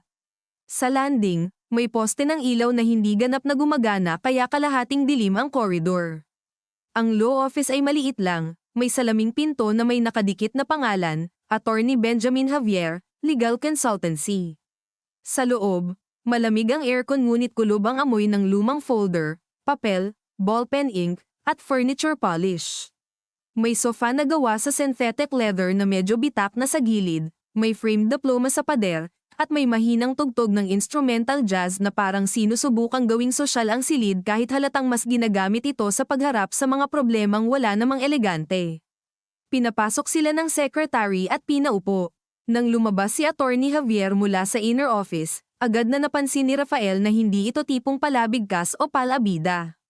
Mahaba ang katawan, nasa late 40s, nakasalamin, maayos ang barong pero hindi bagong plancha, at may mga mata ng taong sanay makinig sa gulong ayaw aminin ng kliyente. Rafael, Mara, bati nito, sabay kamayan. Narinig ko ng kaunti kay Beth, pero gusto kong sa inyo manggaling. Umupo silang tatlo sa bilog na mesa. Hindi na pinahaba ni Mara ang preamble. May namatay na pasyente sa barangay clinic kahapon. May husband-administered medication, and there may have been a failure to adequately verify allergy history. Mahusay pa ring magsalita si Mara kahit halatang ubos ang tulog at pasensya. Napatitig si Attorney Javier kay Rafael. May statement ka na bang naibigay sa pulis? Meron. Exactly what did you say? Isa-isa niyang inilahad. Ang tanong. Ang hindi maayos na verification. Ang reaction. Ang resuscitation. Ang posibleng CCTV. Habang nagsasalita siya, hindi siya pinuputol ng abogado. Tanging ang tunog ng aircon at ang kaluskos ng secretary sa labas ang maririnig sa pagitan ng kanyang mga pangungusap. Nang matapos siya, ipinagsalikop ni Attorney Javier ang mga daliri at sumandal ng bahagya. May dalawang access ka na haharapin, sabi nito. Una, criminal or quasi-criminal exposure, depende sa i-recommend ng police at prosecutor base sa ebidensya. Pangalawa, administrative at civil exposure. Pwede ring mauna o sumabay ang complaint sa PRC o sa medical board equivalent disciplinary bodies. Ngayon, unang payo ko, huwag kang magsisinungaling sa dokumento. Huli ka na kung iisipin mong makakalusot ka roon, lalo na kung may CCTV at staff statements. Tumingin siya kay Rafael ng diretso. Pero pangalawang payo ko, huwag ka ring mag-volunteer ng salita dahil lang sa guilt. Magkaiba ang pagsisisi at legal self-destruction. Hindi agad nakaimik si Rafael. May bahagi sa kanya na gusto nang sabihin ang lahat ng walang prenong kahit makasakit pa sa sarili, dahil marahil iyon ang pinakamabilis na anyo ng parusa. Ngunit alam din niyang hindi iyon automatikong hustisya. Minsan ito rin ay pagtalikod sa mas maingat na pagharap sa katotohanan. Ano ang dapat kong gawin sa pamilya ng pasyente? Tanong niya. Napatingin si Mara sa kanya. Malamang iyon din ang tanong na inuulit-ulit nito sa isip magdamag. Tumango ang abogado, parang inasahan iyon. Natural lang na gusto mong humingi ng tawad agad. Pero delikado yan kung hindi maayos ang paraan at timing. Hindi dahil masama ang paghingi ng tawad, kundi dahil maaari itong magamit, ma-misinterpret, o lumala ang emosyonal na sitwasyon. Sa kultura natin, may bigat ang personal na paglapit. Minsan nakakapagpababa ng tensyon. Minsan naman lalo nitong pinag-aapoy ang galit kung pakiramdam nila scripted o takot-driven lang. Hindi scripted, agad sabi ni Rafael, mas mabilis kaysa dapat. Alam ko, sagot ni Attorney Javier. Pero hindi ikaw ang magde-define niyan. Sila. Tumahimik siya. Tama. Sa labas ng sarili niyang guilt, may pamilya na may sarili ring emosyon, sariling timing, sariling pagtingin sa anumang hakbang niya. May wake na ba? Tanong ng abogado. Malamang mamaya o bukas, sabi ni Mara. May budget constraints ang pamilya. Barangay at kapitbahay ang tumutulong. Sumandal si Attorney Javier. Huwag ka munang pupunta ng walang coordinating person. Kung gusto mo talagang magpakita ng respeto, pwedeng may intermediary, pwedeng barangay captain, pwedeng pari o pastor kung mayroon silang pinapakinggan. Pero hindi ka muna basta susulpot. Maintindihan mo, Rafael, hindi lang legal ang sitwasyon mo. Ritual din ito ng pamilya nila. Baka ang pagpunta mo ngayon ay magmukhang pag-agaw sa sentro ng pagdadalamhati. Napayuko si Rafael. Naisip niya ang mga lamay na nadaluhan niya sa probinsya, ang kape sa styro cup, ang puting kurtina, ang pagupo ng pamilya sa gilid habang dumaraan ang mga kapitbahay, ang hiya at respeto na magkakahalo sa bawat usapan. Kung pupunta siya roon, ano siya? Doktor na nangumusta, o mukha ng pagkawala, marahil pareho. At ang pangalawa ang unang makikita. Matapos ang halos 1 oras na payo at listahan ng mga dapat gawin securing his own notes, requesting copy of formal records through proper channels, avoiding offhand statements, preparing for possible administrative hearing, lumabas sila ng opisina na mas mabigat ngunit mas malinaw ang hugis ng problema. Minsan, ang kaalamang may darating pang paakit ay mas mabigat kaysa sa malabong takot dahil hindi ka na makapagtatago sa baka. Paglabas nila sa koridor, sumalubong ang amoy ng nilagang baka mula sa Par Essence sa ibaba. Kakain tayo, sabi ni Mara. Wala akong gana. Wala rin ako. Kakain pa rin tayo. Bumaba sila at naupo sa plastik na mesa sa ilalim ng electric fan na umiikot ng mabilis pero hindi sapat ang hangin. Sa kalapit na mesa, may 2 delivery rider na nag-uusap tungkol sa kodeng at gasolina. Sa isa pa, may matandang lalaki na tahimik na humihigop ng sabaw. Napaka-ordinaryo ng eksena kaya halos nakakahilo. Dumating ang pares at sinangag. Titig lang muna si Rafael sa umuusok na mangkok. Ang amoy ng bawang, star anise, at mainit na sabaw ay malakas, halos mapuwersa. Kailangan mong kumain, sabi ni Mara, hawak ang kutsara pero hindi pa rin sumusubo. Hindi dahil deserve mo, kundi dahil may haharapin ka pang masama at walang saysay kung hihimatayin ka sa kalagitnaan. Hindi iyon lamang, ngunit totoo, sumubo siya. Mainit ang sabaw at bahagyang napaso ang dila niya. Mabuti na rin, may pisikal na sensasyon na hindi guilt. Pagkatapos ng ilang subo, biglang tumunog ang cellphone ni Mara. Tiningnan nito ang screen at napansin niyang bahagyang nagbago ang mukha nito. Barangay Captain, sabi nito, saka sinagot. Hello, Cap. Tahimik lang si Rafael habang nakikinig sa isang panig ng usapan. Opo, naiintindihan ko hindi. Wala pa po kaming direktang kontak, oo. Gusto rin naman naming maging maayos ngayong hapon. Napatingin siya kay Mara. Sino po ang nandoon? Si Aling Nena, si Liu, at ang pari. Sige po, pero walang media. Naiintindihan ko. Pagkababa ng tawag, ilang segundo itong hindi nagsalita. Pinunasan muna ang labi gamit ang tisyo. Maingat, parang gusto munang tiyakin ang sarili bago ibigay ang susunod na pangungusap. May gusto silang pag-usapan. Napahinto siya sa pagnguya. Sino? Barangay Captain, si Leo, yung nanay, at apparently ang parish priest na kakilala ng pamilya. Nasa barangay hall sila mamayang 3:00. Hindi pa raw formal settlement. Gusto lang daw malaman kung haharap ka. Pakiramdam ni Rafael ay biglang lumamig ang sabaw sa tiyan niya. Hindi ito ang oras na gusto niya, pero alam niyang wala namang tamang oras para humarap sa pamilyang naulila dahil sa iyo.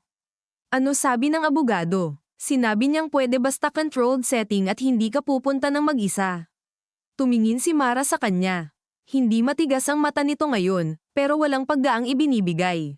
Tatanungin kita, at gusto ko ng totoong sagot. Haharap ka ba dahil may hiya ka at gusto mong maging maayos ang tingin sa'yo? O haharap ka dahil alam mong may utang kang salita sa pamilyang iyon kahit saktan ka nila?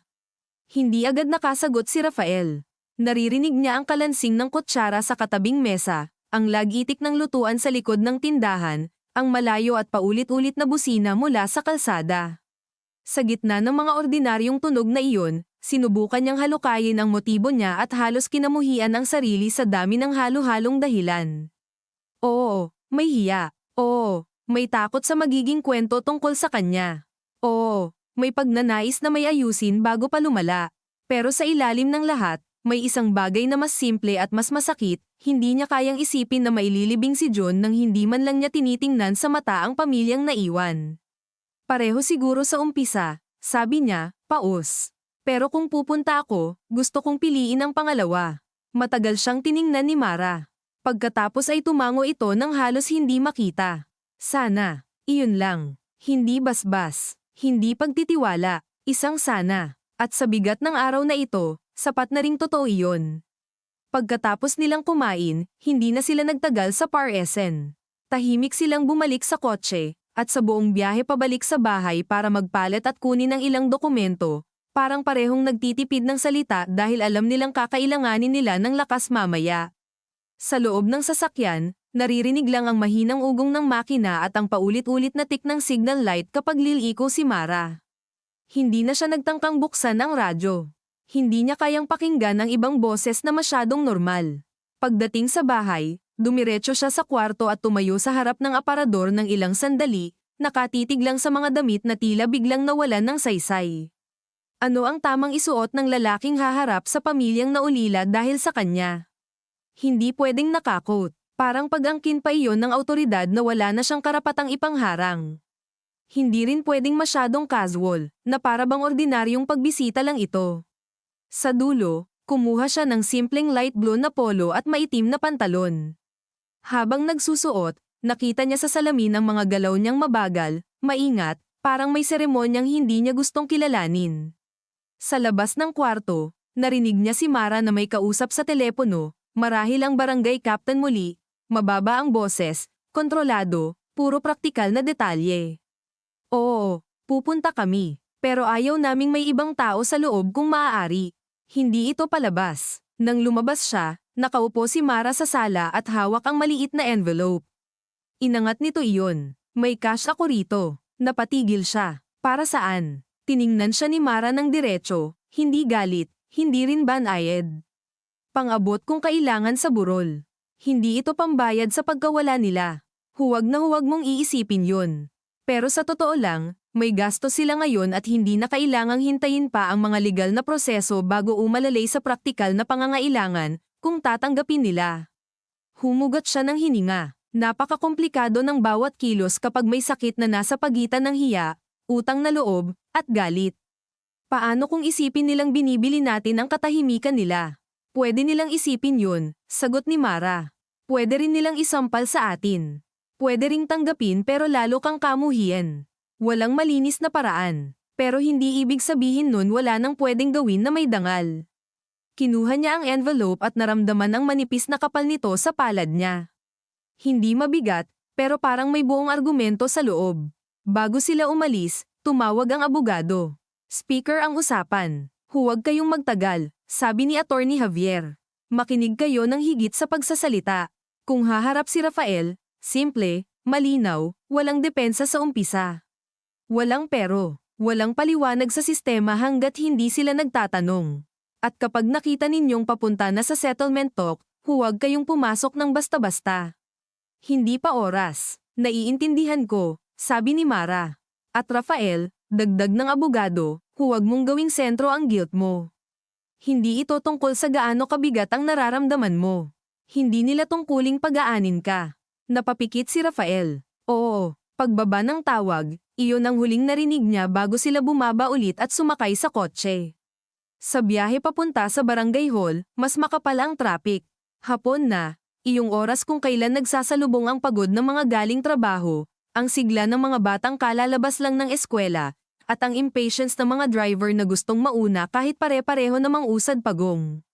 Sa bintana, dumaraan ang mga tindahan ng cellphone accessories, remittance center, pawn shop, samgyasol place na nakabukas na ang ilaw kahit maaraw pa, at mga karinderyang nagsisimula ng maglatag ng hapunan. Sa isang waiting shed, may babaeng naka-uniform ng call center na nakaupo, nakatungo sa cellphone, at sa di maipaliwanag na dahilan, naisip ni Rafael kung gaano karaming ordinaryong buhay ang umaandar sa paligid ng isang trahedyang para sa kanya ay tila sentro na ng buong mundo. Nakakabawas at nakakadurog ng sabay ang realization na iyon. Pagdating nila sa barangay hall, mas maraming tao kaysa inaasahan niya kahit sinabi ng captain na kokonti lang. Hindi naman media, hindi rin opisyal na pagtitipon. Pero sa Pilipinas, kapag may masamang nangyari at may pangalan ng nakakabit, mabilis dumami ang mga taong may pakikisangkot, totoo man o dahil sa tsismis, awa, galit, o simpleng kuryosidad. Sa labas ng hall ay may mga lalaking nakaupo sa monoblock, may mga babae sa gilid ng waiting area, may dalawang tanod na nagpapanggap na abala pero halatang nagmamasid. Nang bumaba si Rafael sa kotse, Ramdam niya ang pagbabago ng hangin. Ang mga usapan ay hindi tuluyang tumigil, pero bumagal. Ang mga mata ay mas tumagal. May batang tumigil sa pag-inom ng palamig para tumitig sa kanya. Sa pintuan, sinalubong sila ng barangay captain, si Cap Lando, na pagod ang mukha at bahagyang mamasa ang batok sa init. Salamat at dumating kayo, sabi nito, mahina pero mabilis, na parang ayaw ng may makarinig. Nasa conference room sila, si Aling Nena, si Leo, dalawang tiyahin, saka si Father Emil. Pinakiusapan kong konti lang. Marami pa rin sa labas, sabi ni Mara. Napakamot sa leeg ang kapitan. Hindi ko na makontrol lahat. Alam mo naman dito. Alam nila. Sa komunidad na magkakadikit ang bahay at buhay, bihira ang tunay na pribado. Habang naglalakad sila sa makitid na hallway papasok, naamoy ni Rafael ang pinaghalong floor wax, papel, alikabok, at init ng mga taong matagal nang naghihintay. Sa isang bulletin board may nakapaskil na listahan ng ayuda, schedule ng anti-rabies vaccination, at larawan ng mga opisyal. Napakakaraniwan ng paligid na halos insulto sa bigat ng dadalhin nilang pag-uusap. Bago buksan ni Cap ang pinto ng conference room, huminto ito at tumingin kay Rafael. Doc, isang payo lang. Huwag kang makipagtalo kahit masaktan ka. Nasa kanila ang sakit ngayon. Tumango si Rafael. Parang wala na ring ibang posibleng gawin. Pagpasok nila, unang sumalubong ang katahimikan. Mas masahol pa iyon kaysa sigawan. Ang conference room ay maliit, may mahaba at gasgas na lamesa, 8 upuan, isang wall fan na umiingit habang umiikot, at isang bintanang kalahating bukas kung saan pumapasok ang kulay kahel na liwanag ng dapit hapon at ang amoy ng usok mula sa kalsada. Sa dulo ng lamesa, nakaupo si Aling Nena, ang ina ni June. Hindi na ito umiiyak, at marahil iyon ang mas nakabigla. Ang mukha nito ay parang ilang taon agad ang idinagdag sa loob lang ng isang araw. Namamaga ang mga mata, nakatali ang buhok ng walang ayos, at ang kamay nitong nakapatong sa kondongan ay mahigpit na humahawak sa panyo. Sa tabi niya si Leo, tuwid ang likod, pero kita ang panginginig ng panga. Naroon din ang dalawang kamag-anak na mas tahimik ngunit halatang may sariling galit. Sa kabilang dulo ay nakaupo ang pari, si Father Emil, nasa kalagitnaan ng edad, payat, may maamong mukha ngunit matalim ang tingin. Ang maamong tao, na kapag nakatingin ng ganyan, mas mabigat. Pinaupo sila sa kabilang side. Umupo si Mara sa kaliwa ni Rafael. Hindi niya hinawakan ang kamay ng asawa. Tama lang, hindi ito ang sandaling iyon. Salamat sa pagpunta, sabi ni Father Emil, unang bumasag sa katahimikan. Minsan, ang kalmadong boses ng pari ay nakakapagpagan ng loob. Ngayon, hindi. Parang mas nililinaw lamang nito na nasa isang lugar sila kung saan kailangang magpakita ng anyo ng kabaitan kahit nanginginig ang lahat sa loob. Bago tayo magsimula, gusto ko lang linawin na hindi ito korte. Hindi rin ito formal na areglo. Ito ay pag-uusap sa harap ng sakit. At minsan, ang pag-uusap na ganyan ay mas mahirap kaysa sa korte. Tumingin siya kay Rafael. Kaya kung magsasalita ka, siguraduhin mong hindi mo inuuna ang sarili mong ginhawa. Tumango si Rafael. Naramdaman niya ang pagkatuyo ng bibig niya. Opo, Father. Si Aling Nena ang nagsalita sunod, at ang boses nito ay mahina, ngunit iyon ang uri ng hina na galing sa sobrang pagod ng umiyak. Hindi ko alam kung bakit ka nandito, sabi nito. Kung para magsabi ng sorry, para magpaliwanag, o para sabihin sa amin na wala ka nang magagawa. Walang pag-akusa sa tono, mas masakit, dahil tunog ng tao itong naubusan na ng luha at nais na lang malaman kung anong klaseng sakit pa ang ihahain sa kanya. Napatingin si Rafael sa mukha nito at doon niya unang nakita ang natitira pang bahid ng pag-asa na marahil hawak ng isang ina hanggang sa huling minuto ng resuscitation. At siya ang tumapos roon. Nandito po ako, sabi niya, ngunit huminto siya agad. Napansin niya ang instinct na magpaliwanag, mag-ayos ng salita, maghanap ng tamang tono. Pinatay niya iyon. Nandito po ako kasi may pananagutan ako sa nangyari. Saglit na tumahimik ang silid. Ang wall fan lang ang maririnig, kasabay ng inggit nito sa bawat ikot. Sa tabi niya, naramdaman niyang bahagyang gumalaw si Mara, marahil dahil sa bigat ng direktang pag-amin. Si Leo ang unang sumabog. Pananagutan. Iyon lang. Napasuntok ito sa lamesa. Kumalansang ang basong tubig. Kapatid ko ang nawala. Wala na. Hindi na makakauwi. Hindi na makakatrabaho. Hindi na makakatulong kay mama. Tapos sasabihin mo pananagutan. Tumaas ang boses nito, pumipiyok sa gilid. Ano bang gusto mong sabihin namin? Sige, tanggapin namin kasi umamin ka. Hindi agad sumagot si Rafael. Bawat bahagi ng katawan niya ay gustong dumapin sa sabihing hindi niya ginasto, sabihing sinubukan niyang iligtas si Jun, sabihing pagod na pagod siya, sabihing sablay ang klinik, sabihing tao lang siya. Ngunit alam niyang lahat ng iyon, kahit may laman na katotohanan, ay tunog pagpapaliit sa bangkay. Kaya hindi siya nagsalita agad. Pinabayaan niyang dumaan ang ilang segundo. Wala po akong hinihinging tanggapin ninyo ngayon, sabi niya sa huli. At hindi ko po hinihingi na gaman ang tingin ninyo sa akin dahil nagsasalita ako rito. Ang masasabi ko lang, nagkulang po ako. At dahil doon, namatay ang anak ninyo. Ang kapatid ninyo. Pagkasabi niya ng mga salitang iyon, naramdaman niya ang tila pagputol ng hininga sa sarili niyang dibdib. Hindi dahil iyon ang unang beses niyang naisip, kundi dahil iyon ang unang beses niyang binitawan ng buo sa harap ng mga taong may karapatang marinig iyon mula sa kanya. Si Aling Nena ay hindi agad umiyak. Sa halip ay tinitigan siya ng matagal. Parang inaabot ng isip nito kung totoo ba ang narinig. Saka unti-unting tumulo ang luha nito, hindi marahas, kundi tahimik. Pinunasan nito iyon gamit ang panyo ngunit tuloy-tuloy. Sinabi ko sa'yo, bulong nito. Halos wala ng lakas ang boses. Sinabi ko sa'yo may allergy siya.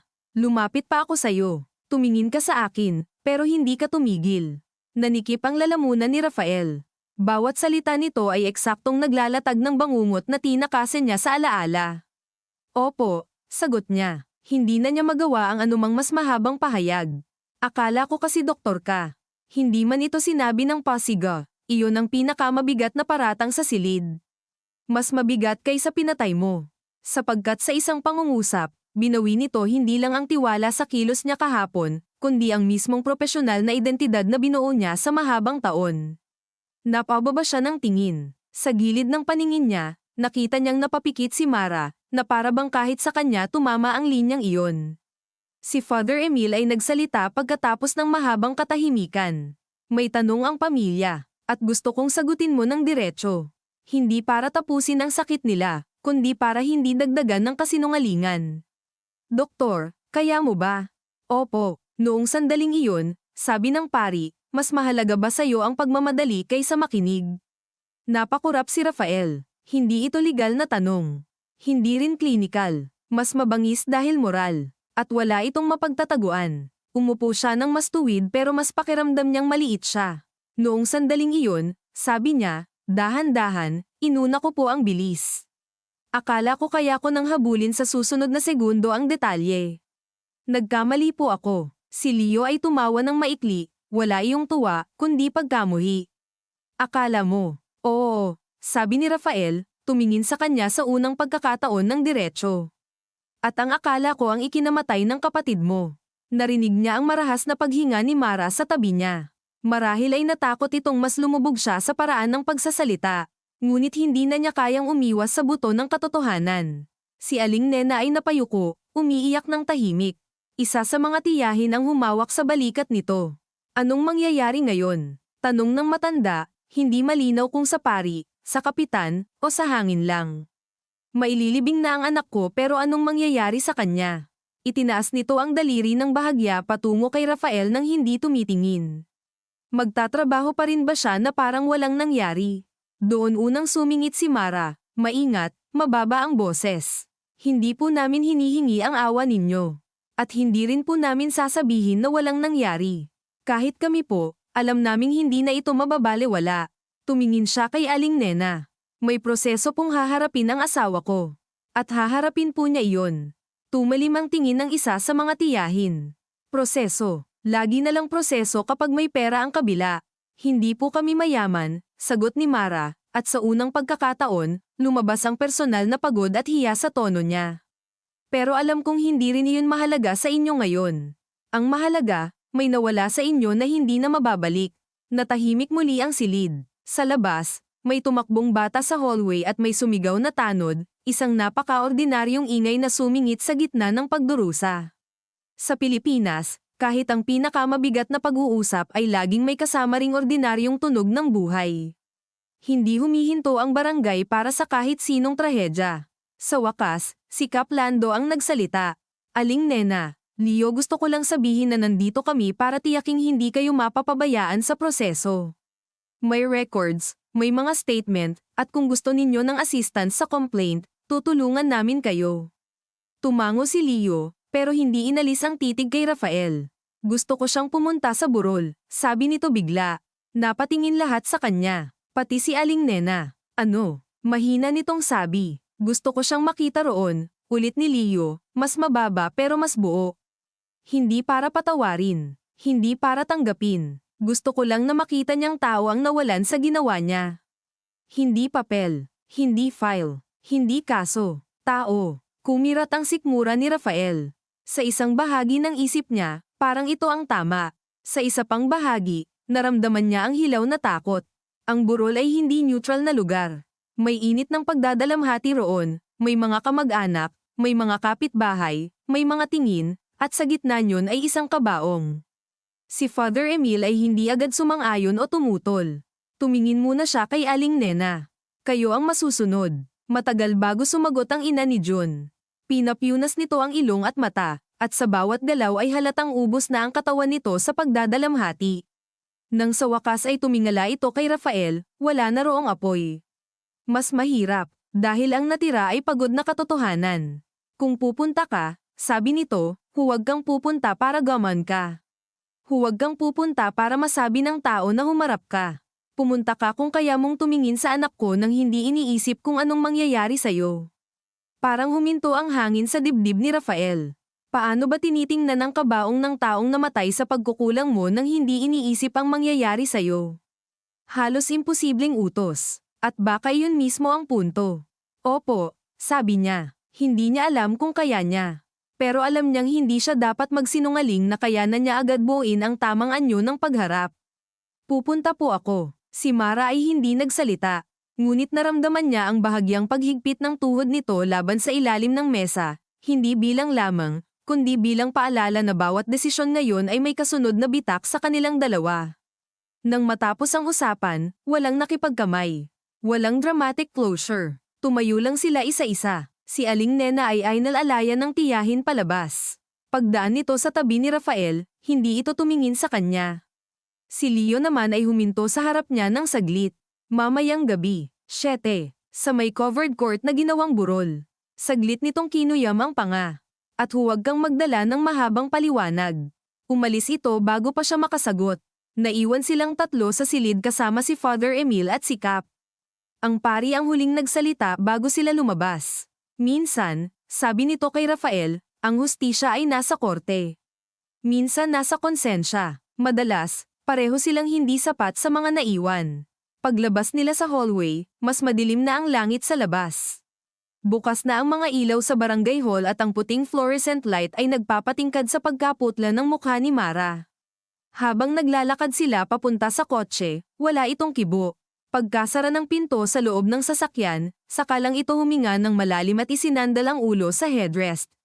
7, sabi nito. 7, ulit niya. Tumingin ito sa kanya, at sa unang pagkakataon sa buong araw, hindi lang galit o praktikalidad ang laman ng mata nito. May takot na lantad. Kapag pumunta tayo roon, sabi ni Mara, may posibilidad na may masira pang hindi na natin kayang buuin pag-uwi. Tinitigan siya nito ng diretso. At hindi lang tungkol sa kaso ang sinasabi ko. Alam niya iyon. Alam niyang hindi lang siya haharap sa bangkay ni John mamaya, kundi sa huling bakas ng tiwala ng sariling asawa na baka buhay pa pero halos wala ng laman. Sa dapit hapon ng barangay parking lot, habang ang mga batang naglalaro sa gilid ay walang pakialam sa mga punit sa loob ng matatanda, yumandar ang kotse nila paalis na may dalang isang paanyaya sa burol na hindi nag-aalok ng kapatawaran, kundi ng mas malinaw na anyo ng kaparusahan. Pag-uwi nila, hindi agad bumaba si Rafael sa kotse. Nakapatong pa rin ang kamay niya sa seatbelt kahit matagal nang patay ang makina, at sa windshield ay nakikita niya ang refleksyon ng poste sa tapat na kumukurap-kurap ang ilaw, parang pagod na rin makisabay sa gabi. Sa loob ng sasakyan, may amoy ng lumang tela, malamig na aircon, at bahagyang pabango ni Mara na kumapit sa upuan. Sa tabi niya, Tahimik ang asawa niya, nakatingin sa harap, at ang mukha nito sa dilim ay tila mas matalim ang mga gilid. Wala silang sinasabing pareho, ngunit punong-puno ang pagitan nila ng lahat ng hindi nila kayang ayusin sa ilang pangungusap lang. Sa wakas, binuksan ni Mara ang pinto. Magpalat ka kung gusto mo, sabi nito. Pero huwag kang magmukhang pupunta sa event. Tumango siya at sumunod paakyat. Sa kwarto, binuksan niya ang ilaw at agad siyang sinuntok ng normalidad ng paligid. Ang maayos na kama, ang nakasampay na tuwalya, ang framed photo nila ni Mara sa Baguio noong 2 taon na ang nakalipas, parehong nakangiti sa harap ng foggy pine trees, parang ibang tao ang nasa litrato. Kinuha niya ang suot na polo kanina at pinalitan ng mas payak na kulay abo. Habang nagsasara ng butones, natanong niya ang sarili niya sa salamin at naisip niyang wala namang tamang itsura para sa lalaking haharap sa kabaong ng taong namatay sa pagkukulang niya. Kahit ano pang isuot niya, dala pa rin niya ang parehong balat. Sa sala, nadatnan niya si Mara na hawak pa rin ang envelope. Inilapag nito iyon sa center table at itinulak papunta sa kanya. Ikaw ang magdedesisyon kung ibibigay mo, sabi nito. At tatanggapin mo kung tanggihan. Kinuha niya ang sobra, saka ibinulsa ng maingat. Sasama ka pa rin, tanong niya. Hindi agad sumagot si Mara. Tumingin muna ito sa orasan, saka sa kanya. Oo, sabi nito sa huli. Hindi dahil kaya kitang seluhin. Sasama ako dahil ayokong mag-isa kang gumawa ng panibagong maling hakbang. Masakit, pero tama. At mas pinili na niyang masaktan sa totoo kaysa aluin sa bagay na hindi naman totoo. Muli silang bumaba at bumiyahe papunta sa covered court sa may kabilang barangay. Mas siksik na ngayon ang gabi. Ang mga tindahan ay bukas ang ilaw, ang mga karinderya ay puno ng mga kumakain ng hapunan, at sa bawat kanto ay may mga lalaking nakatayo sa tapat ng sari-sari store na may hawak na beer o soft drinks, nakatingin sa dumadaang sasakyan. Sa Pilipinas, ang lamay ay hindi lang pribadong pagdadalamhati. Nagiging sentro rin ito ng komunidad, ng pakikiramay, ng tsismis, ng pagkilatis kung sino ang dumating at sino ang hindi. Habang palapit sila sa covered court, unti-unti nang nakikita ang mga puting ilaw, ang mga tent na nakalatag sa labas, at ang mga monoblock chair na nakapila. May mga motorsiklong nakaparada sa gilid, may ilang tricycle, at may mga batang tumatakbo pa rin sa may kalsada kahit pinapauwi na ng matatanda. Pumarada si Mara ng bahagya sa malayo. Ilang segundo ulit silang hindi gumalaw. Kapag gusto mong umatras, sabihin mo ngayon, sabi nito, nakatingin pa rin sa unahan. Pinaikit ni Rafael ang mata at huminga ng malalim. Hindi ako dapat umatras. Hindi iyon ang tanong ko. Napahawak siya sa pinto. Gusto kong umatras, sagot niya, totoo at diretso. Pero hindi ko na pwedeng unahin iyon. Doon lang siya tiningnan ni Mara. Walang pag-ayon sa mukha nito, pero wala ring pagtutol. Sige, sabi nito. Tara. Paglapit nila sa covered court, sumalubong agad ang tunog ng mahihinang usapan, ang kalansing ng mga tasa ng kape, ang pagaspas ng mga plastik na kurtina sa gilid, at ang tunog ng videoke mula sa malayong kanto na halatang may ibang handaan o inuman, nakakatawang kabaligtaran sa bigat ng gabing ito. Ang amoy ng kandila, instant coffee, pawis, at bulaklak ang bumalat sa hangin. Sa gitna ng court, may puting kabaong na nakapwesto sa harap ng simpleng backdrop na gawa sa puting tela at ilang artificial flowers. Sa tabi nito, may maliit na mesa na may rosaryo, larawan ni John na nakangiti sa id picture, at ilang kandilang unti-unting nauupos. Nang makita iyon ni Rafael, para siyang sinuntok sa gitna ng dibdib. Hanggang ngayon, ang pagkawala ay tunog pa rin ng flatline, mukha ng pasyenteng nakahiga, statement sa presinto.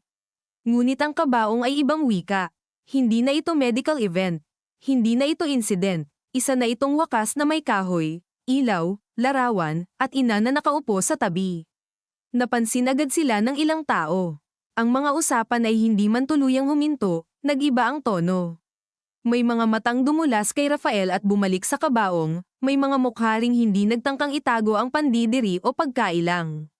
Si Leo ang unang lumapit, hindi mabilis, hindi rin agresibo, ngunit malinaw na siya ang may kontrol sa paraan ng pagpasok nila rito. Doon, sabi nito, itinuro ang unahan.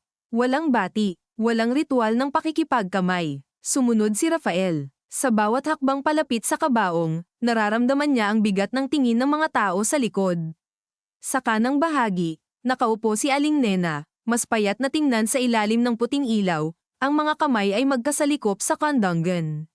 Sa kaliwa, may mga kamag-anak na pamilyar ang anyo ng puyat at pagdadalamhati. Si Father Emil ay naroon din, nakatayo sa may gilid, tahimik. Huminto si Rafael sa tapat ng kabaong at hindi agad makatingin sa loob. Sa halip, natanong muna niya ang sariling refleksyon sa makintab na gilid nito, malabo, naputol-putol ng ilaw. Para siyang taong hindi buo. Nang sa wakas ay ibinaba niya ang tingin sa salaming takip, nakita niya si Jun. Maayos na ang buhok, pinahirin ng makeup ang kulay ng balat para magmukhang payapa. May suot itong puting polo. Bata, masyadong bata, at tahimik sa paraang walang anumang medical intervention ang makakabaligtad.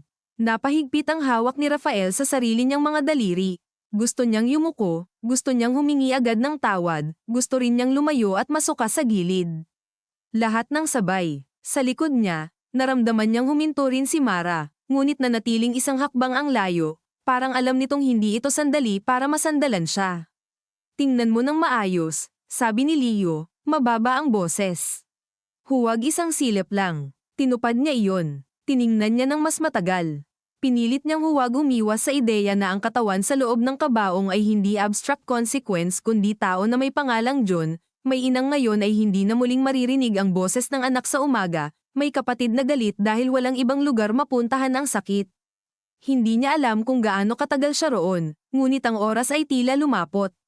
Sa isang punto, nagsalita si Aling Nena nang hindi tumitingin sa kanya.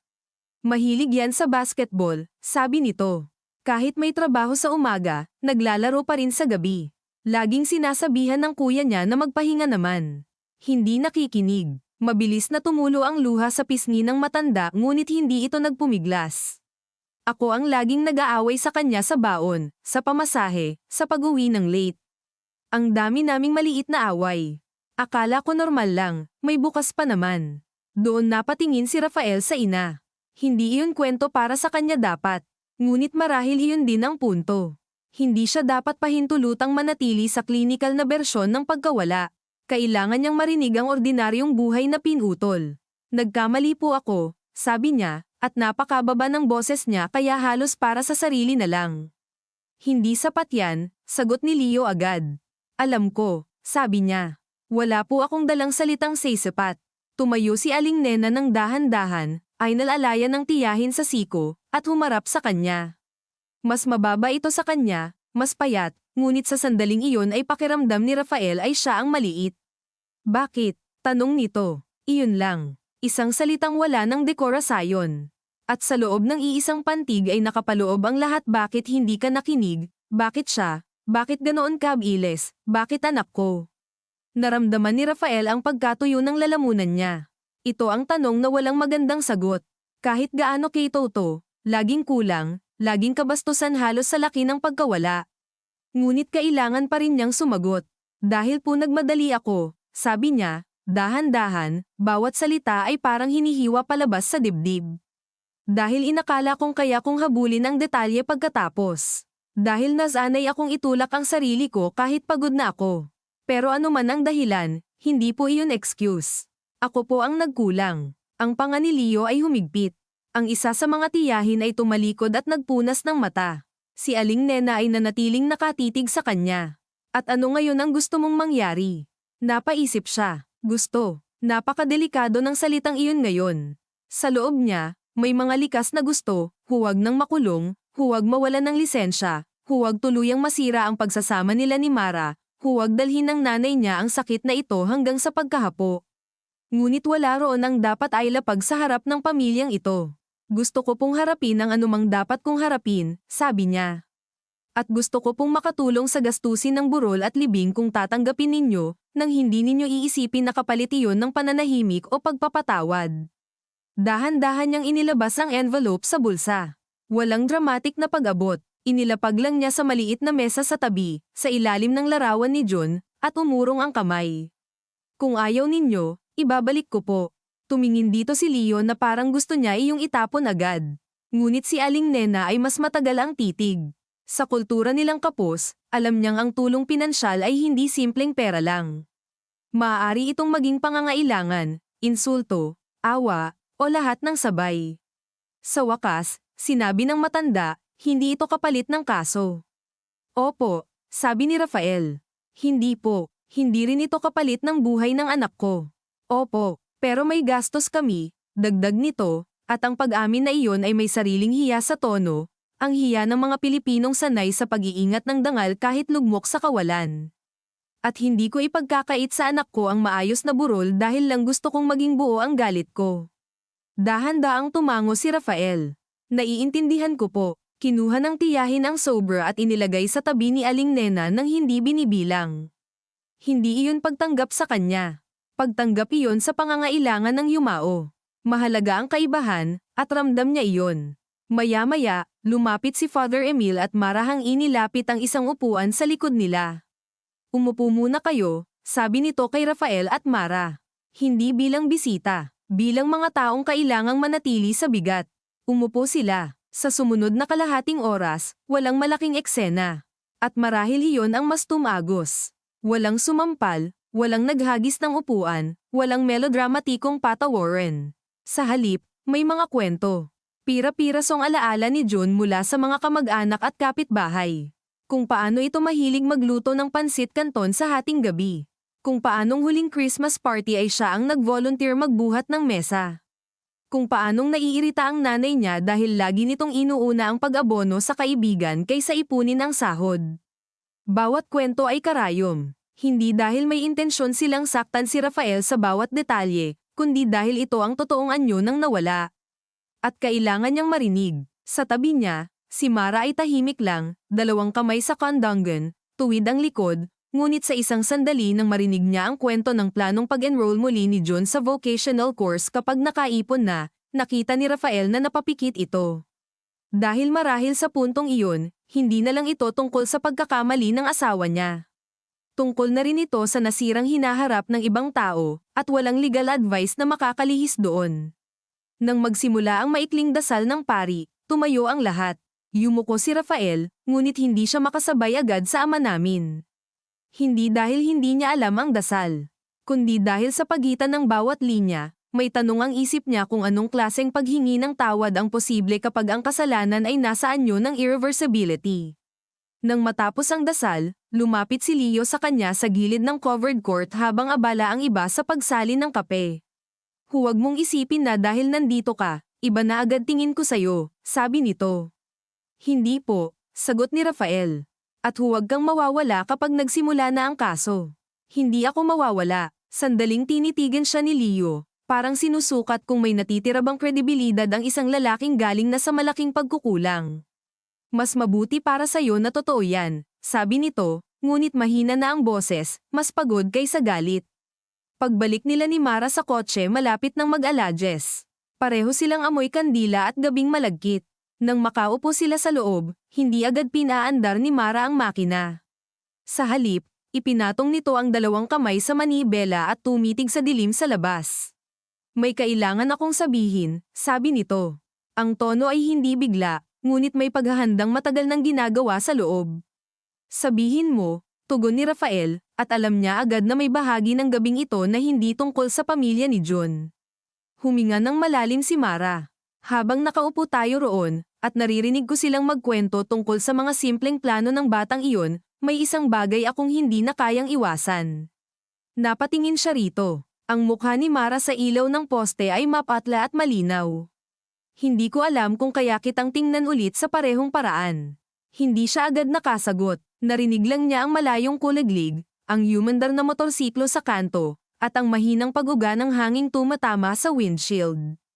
Alam ko, sabi niya sa wakas, at ang boses niya ay parang galing sa malayo. Umiling si Mara, marahan. Hindi mo pa alam kung gaano. Bamaling ito sa kanya, at sa mga mata nito ay wala ng pagtatangkang patigasin ang sarili. Nandoon ang lungkot, pagod, at isang uri ng pagluwag ng katotohanang mas masakit kaysa sigaw. Mahal pa rin kita, sa tingin ko, o baka mahal ko pa ang dating ikaw. Hindi ko pa alam. Pero sa tuwing iniisip ko ang nangyari, hindi lang ikaw ang nakikita ko. Nakikita ko rin kung gaano kita pinakiusapan na huminto sa pagtakbo, magpahinga, umamin na may limitasyon ka. At paulit-ulit mong pinili na magpatuloy. Hindi ko alam kung paano hindi ka sisihin doon. Tinitigan lang siya ni Rafael. May bahagi sa kanya na gustong magsabing ginagawa ko naman para sa atin, para sa bahay, para sa pamilya, para sa responsibilidad. Ngunit sa puntong iyon, alam niyang kahit may katotohanan iyon, hindi na sapat at hindi na rin patas. May karapatan kang sisihin ako, sabi niya. At may karapatan ka ring mapagod sa akin. Napakagat si Mara sa loob ng pisngi, kitang gumalaw ang panga nito. Hindi kita iiwan ngayong gabi, sabi nito. Pero bukas, lilipat muna ako kay Tita Beth ng ilang araw. Tumama iyon sa kanya ng mas tahimik pero mas malalim kaysa maraming naunang suntok. Hindi dahil hindi niya ito inasahan, kundi dahil ibang bagay ang posibilidad kaysa sa narinig mo ng buo. Sige, sabi niya, at iyon lang ang kaya niyang ibigay na hindi hihingi ng awa. Kailangan ko ng layo para hindi ako tuluyang maging unfair o malupit sa'yo sa araw-araw, dagdag ni Mara. At kailangan mo ring harapin ito nang hindi ako ginagawang dahilan para manatiling buo. Tumango siya. Sa lahat ng nawala sa loob ng 2 araw na ito marahil ang pinakaintimong bitak. Hindi siya iiwan sa paraang malinis at formal. Hindi rin siya kakapitan sa ngalan ng marital loyalty. Pilipino ang sakit nito mananatiling may pinto, may ugnayan, may pag-aalaga pa rin kahit umaatres na ang katawan para hindi tuluyang malunod sa hiya at galit. Ihahatid pa rin kita bukas kung gusto mo, sabi niya, halos automatiko. At doon, sa gitna ng lahat, bahagyang napatawa si Mara. Isang pagod, maikling tawa na halos luha ang kasunod. Tingnan mo nga naman, sabi nito. Ikaw pa rin, kahit wasak na, nag-aalok pa ring maghatid. Hindi niya alam kung insulto iyon o alaala ng dati niyang sarili. Marahil pareho. Nang sa wakas ay humandar ang kotse pauwi, hindi gaman ang pakiramdam nila. Wala ring biglang liwanag. Pagdating sa bahay, iisa ang bubong ngunit halatang pansamantala na lang ang pagiging iisang mundo nila roon. Sa gabing iyon, hindi na sila natulog sa iisang kama. Si Rafael ay naupo sa sala hanggang madaling araw, hawak ang notepad na puno ng oras at sequence, at sa unang pagkakataon ay dinagdagan niya ng isang linyang hindi para sa abogado, hindi para sa pulis, hindi para sa board. Isinulat niya, hindi aksidente ang pagod kapag paulit-ulit mo itong pinipili. Matagal niyang tinitigan ang pangungusap bago ibinaba ang ballpen. Sa labas, unti-unting pumuputi ang langit, at mula sa kapitbahay ay narinig na naman niya ang ordinaryong tunog ng buhay, ang pagbukas ng gripo, ang pag-ubo ng matandang lalaki, ang pagbati ng tindera sa unang bibili ng tinapay. Sa kabilang barangay, may isang ina nagigising muli sa pangalawang umaga na wala ang anak niya. Sa loob ng bahay na ito, may isang mag-asawang hindi pa hiwalay ngunit hindi na rin buo. At sa gitna ng mga iyon, si Rafael ay nakaupo, buhay, gising, at hindi pinatawad, hindi ng batas, hindi ng komunidad, hindi ng asawang lumalayo, at lalong hindi ng sarili niyang konsensya. Wala siyang nabuong kapayapaan sa pagtatapos ng gabing iyon. Ang mayroon lang siya ay isang mas malinaw na anyo ng pananagutan, at ang kaalaman na minsan, ang pinakamalaking parusa ay hindi ang mawala ang lahat agad, kundi ang mabuhay ng sapat para araw-araw mong makita ang mga bahaging nasira at malaman mong may ilan doon na kailanman ay hindi na babalik sa dati.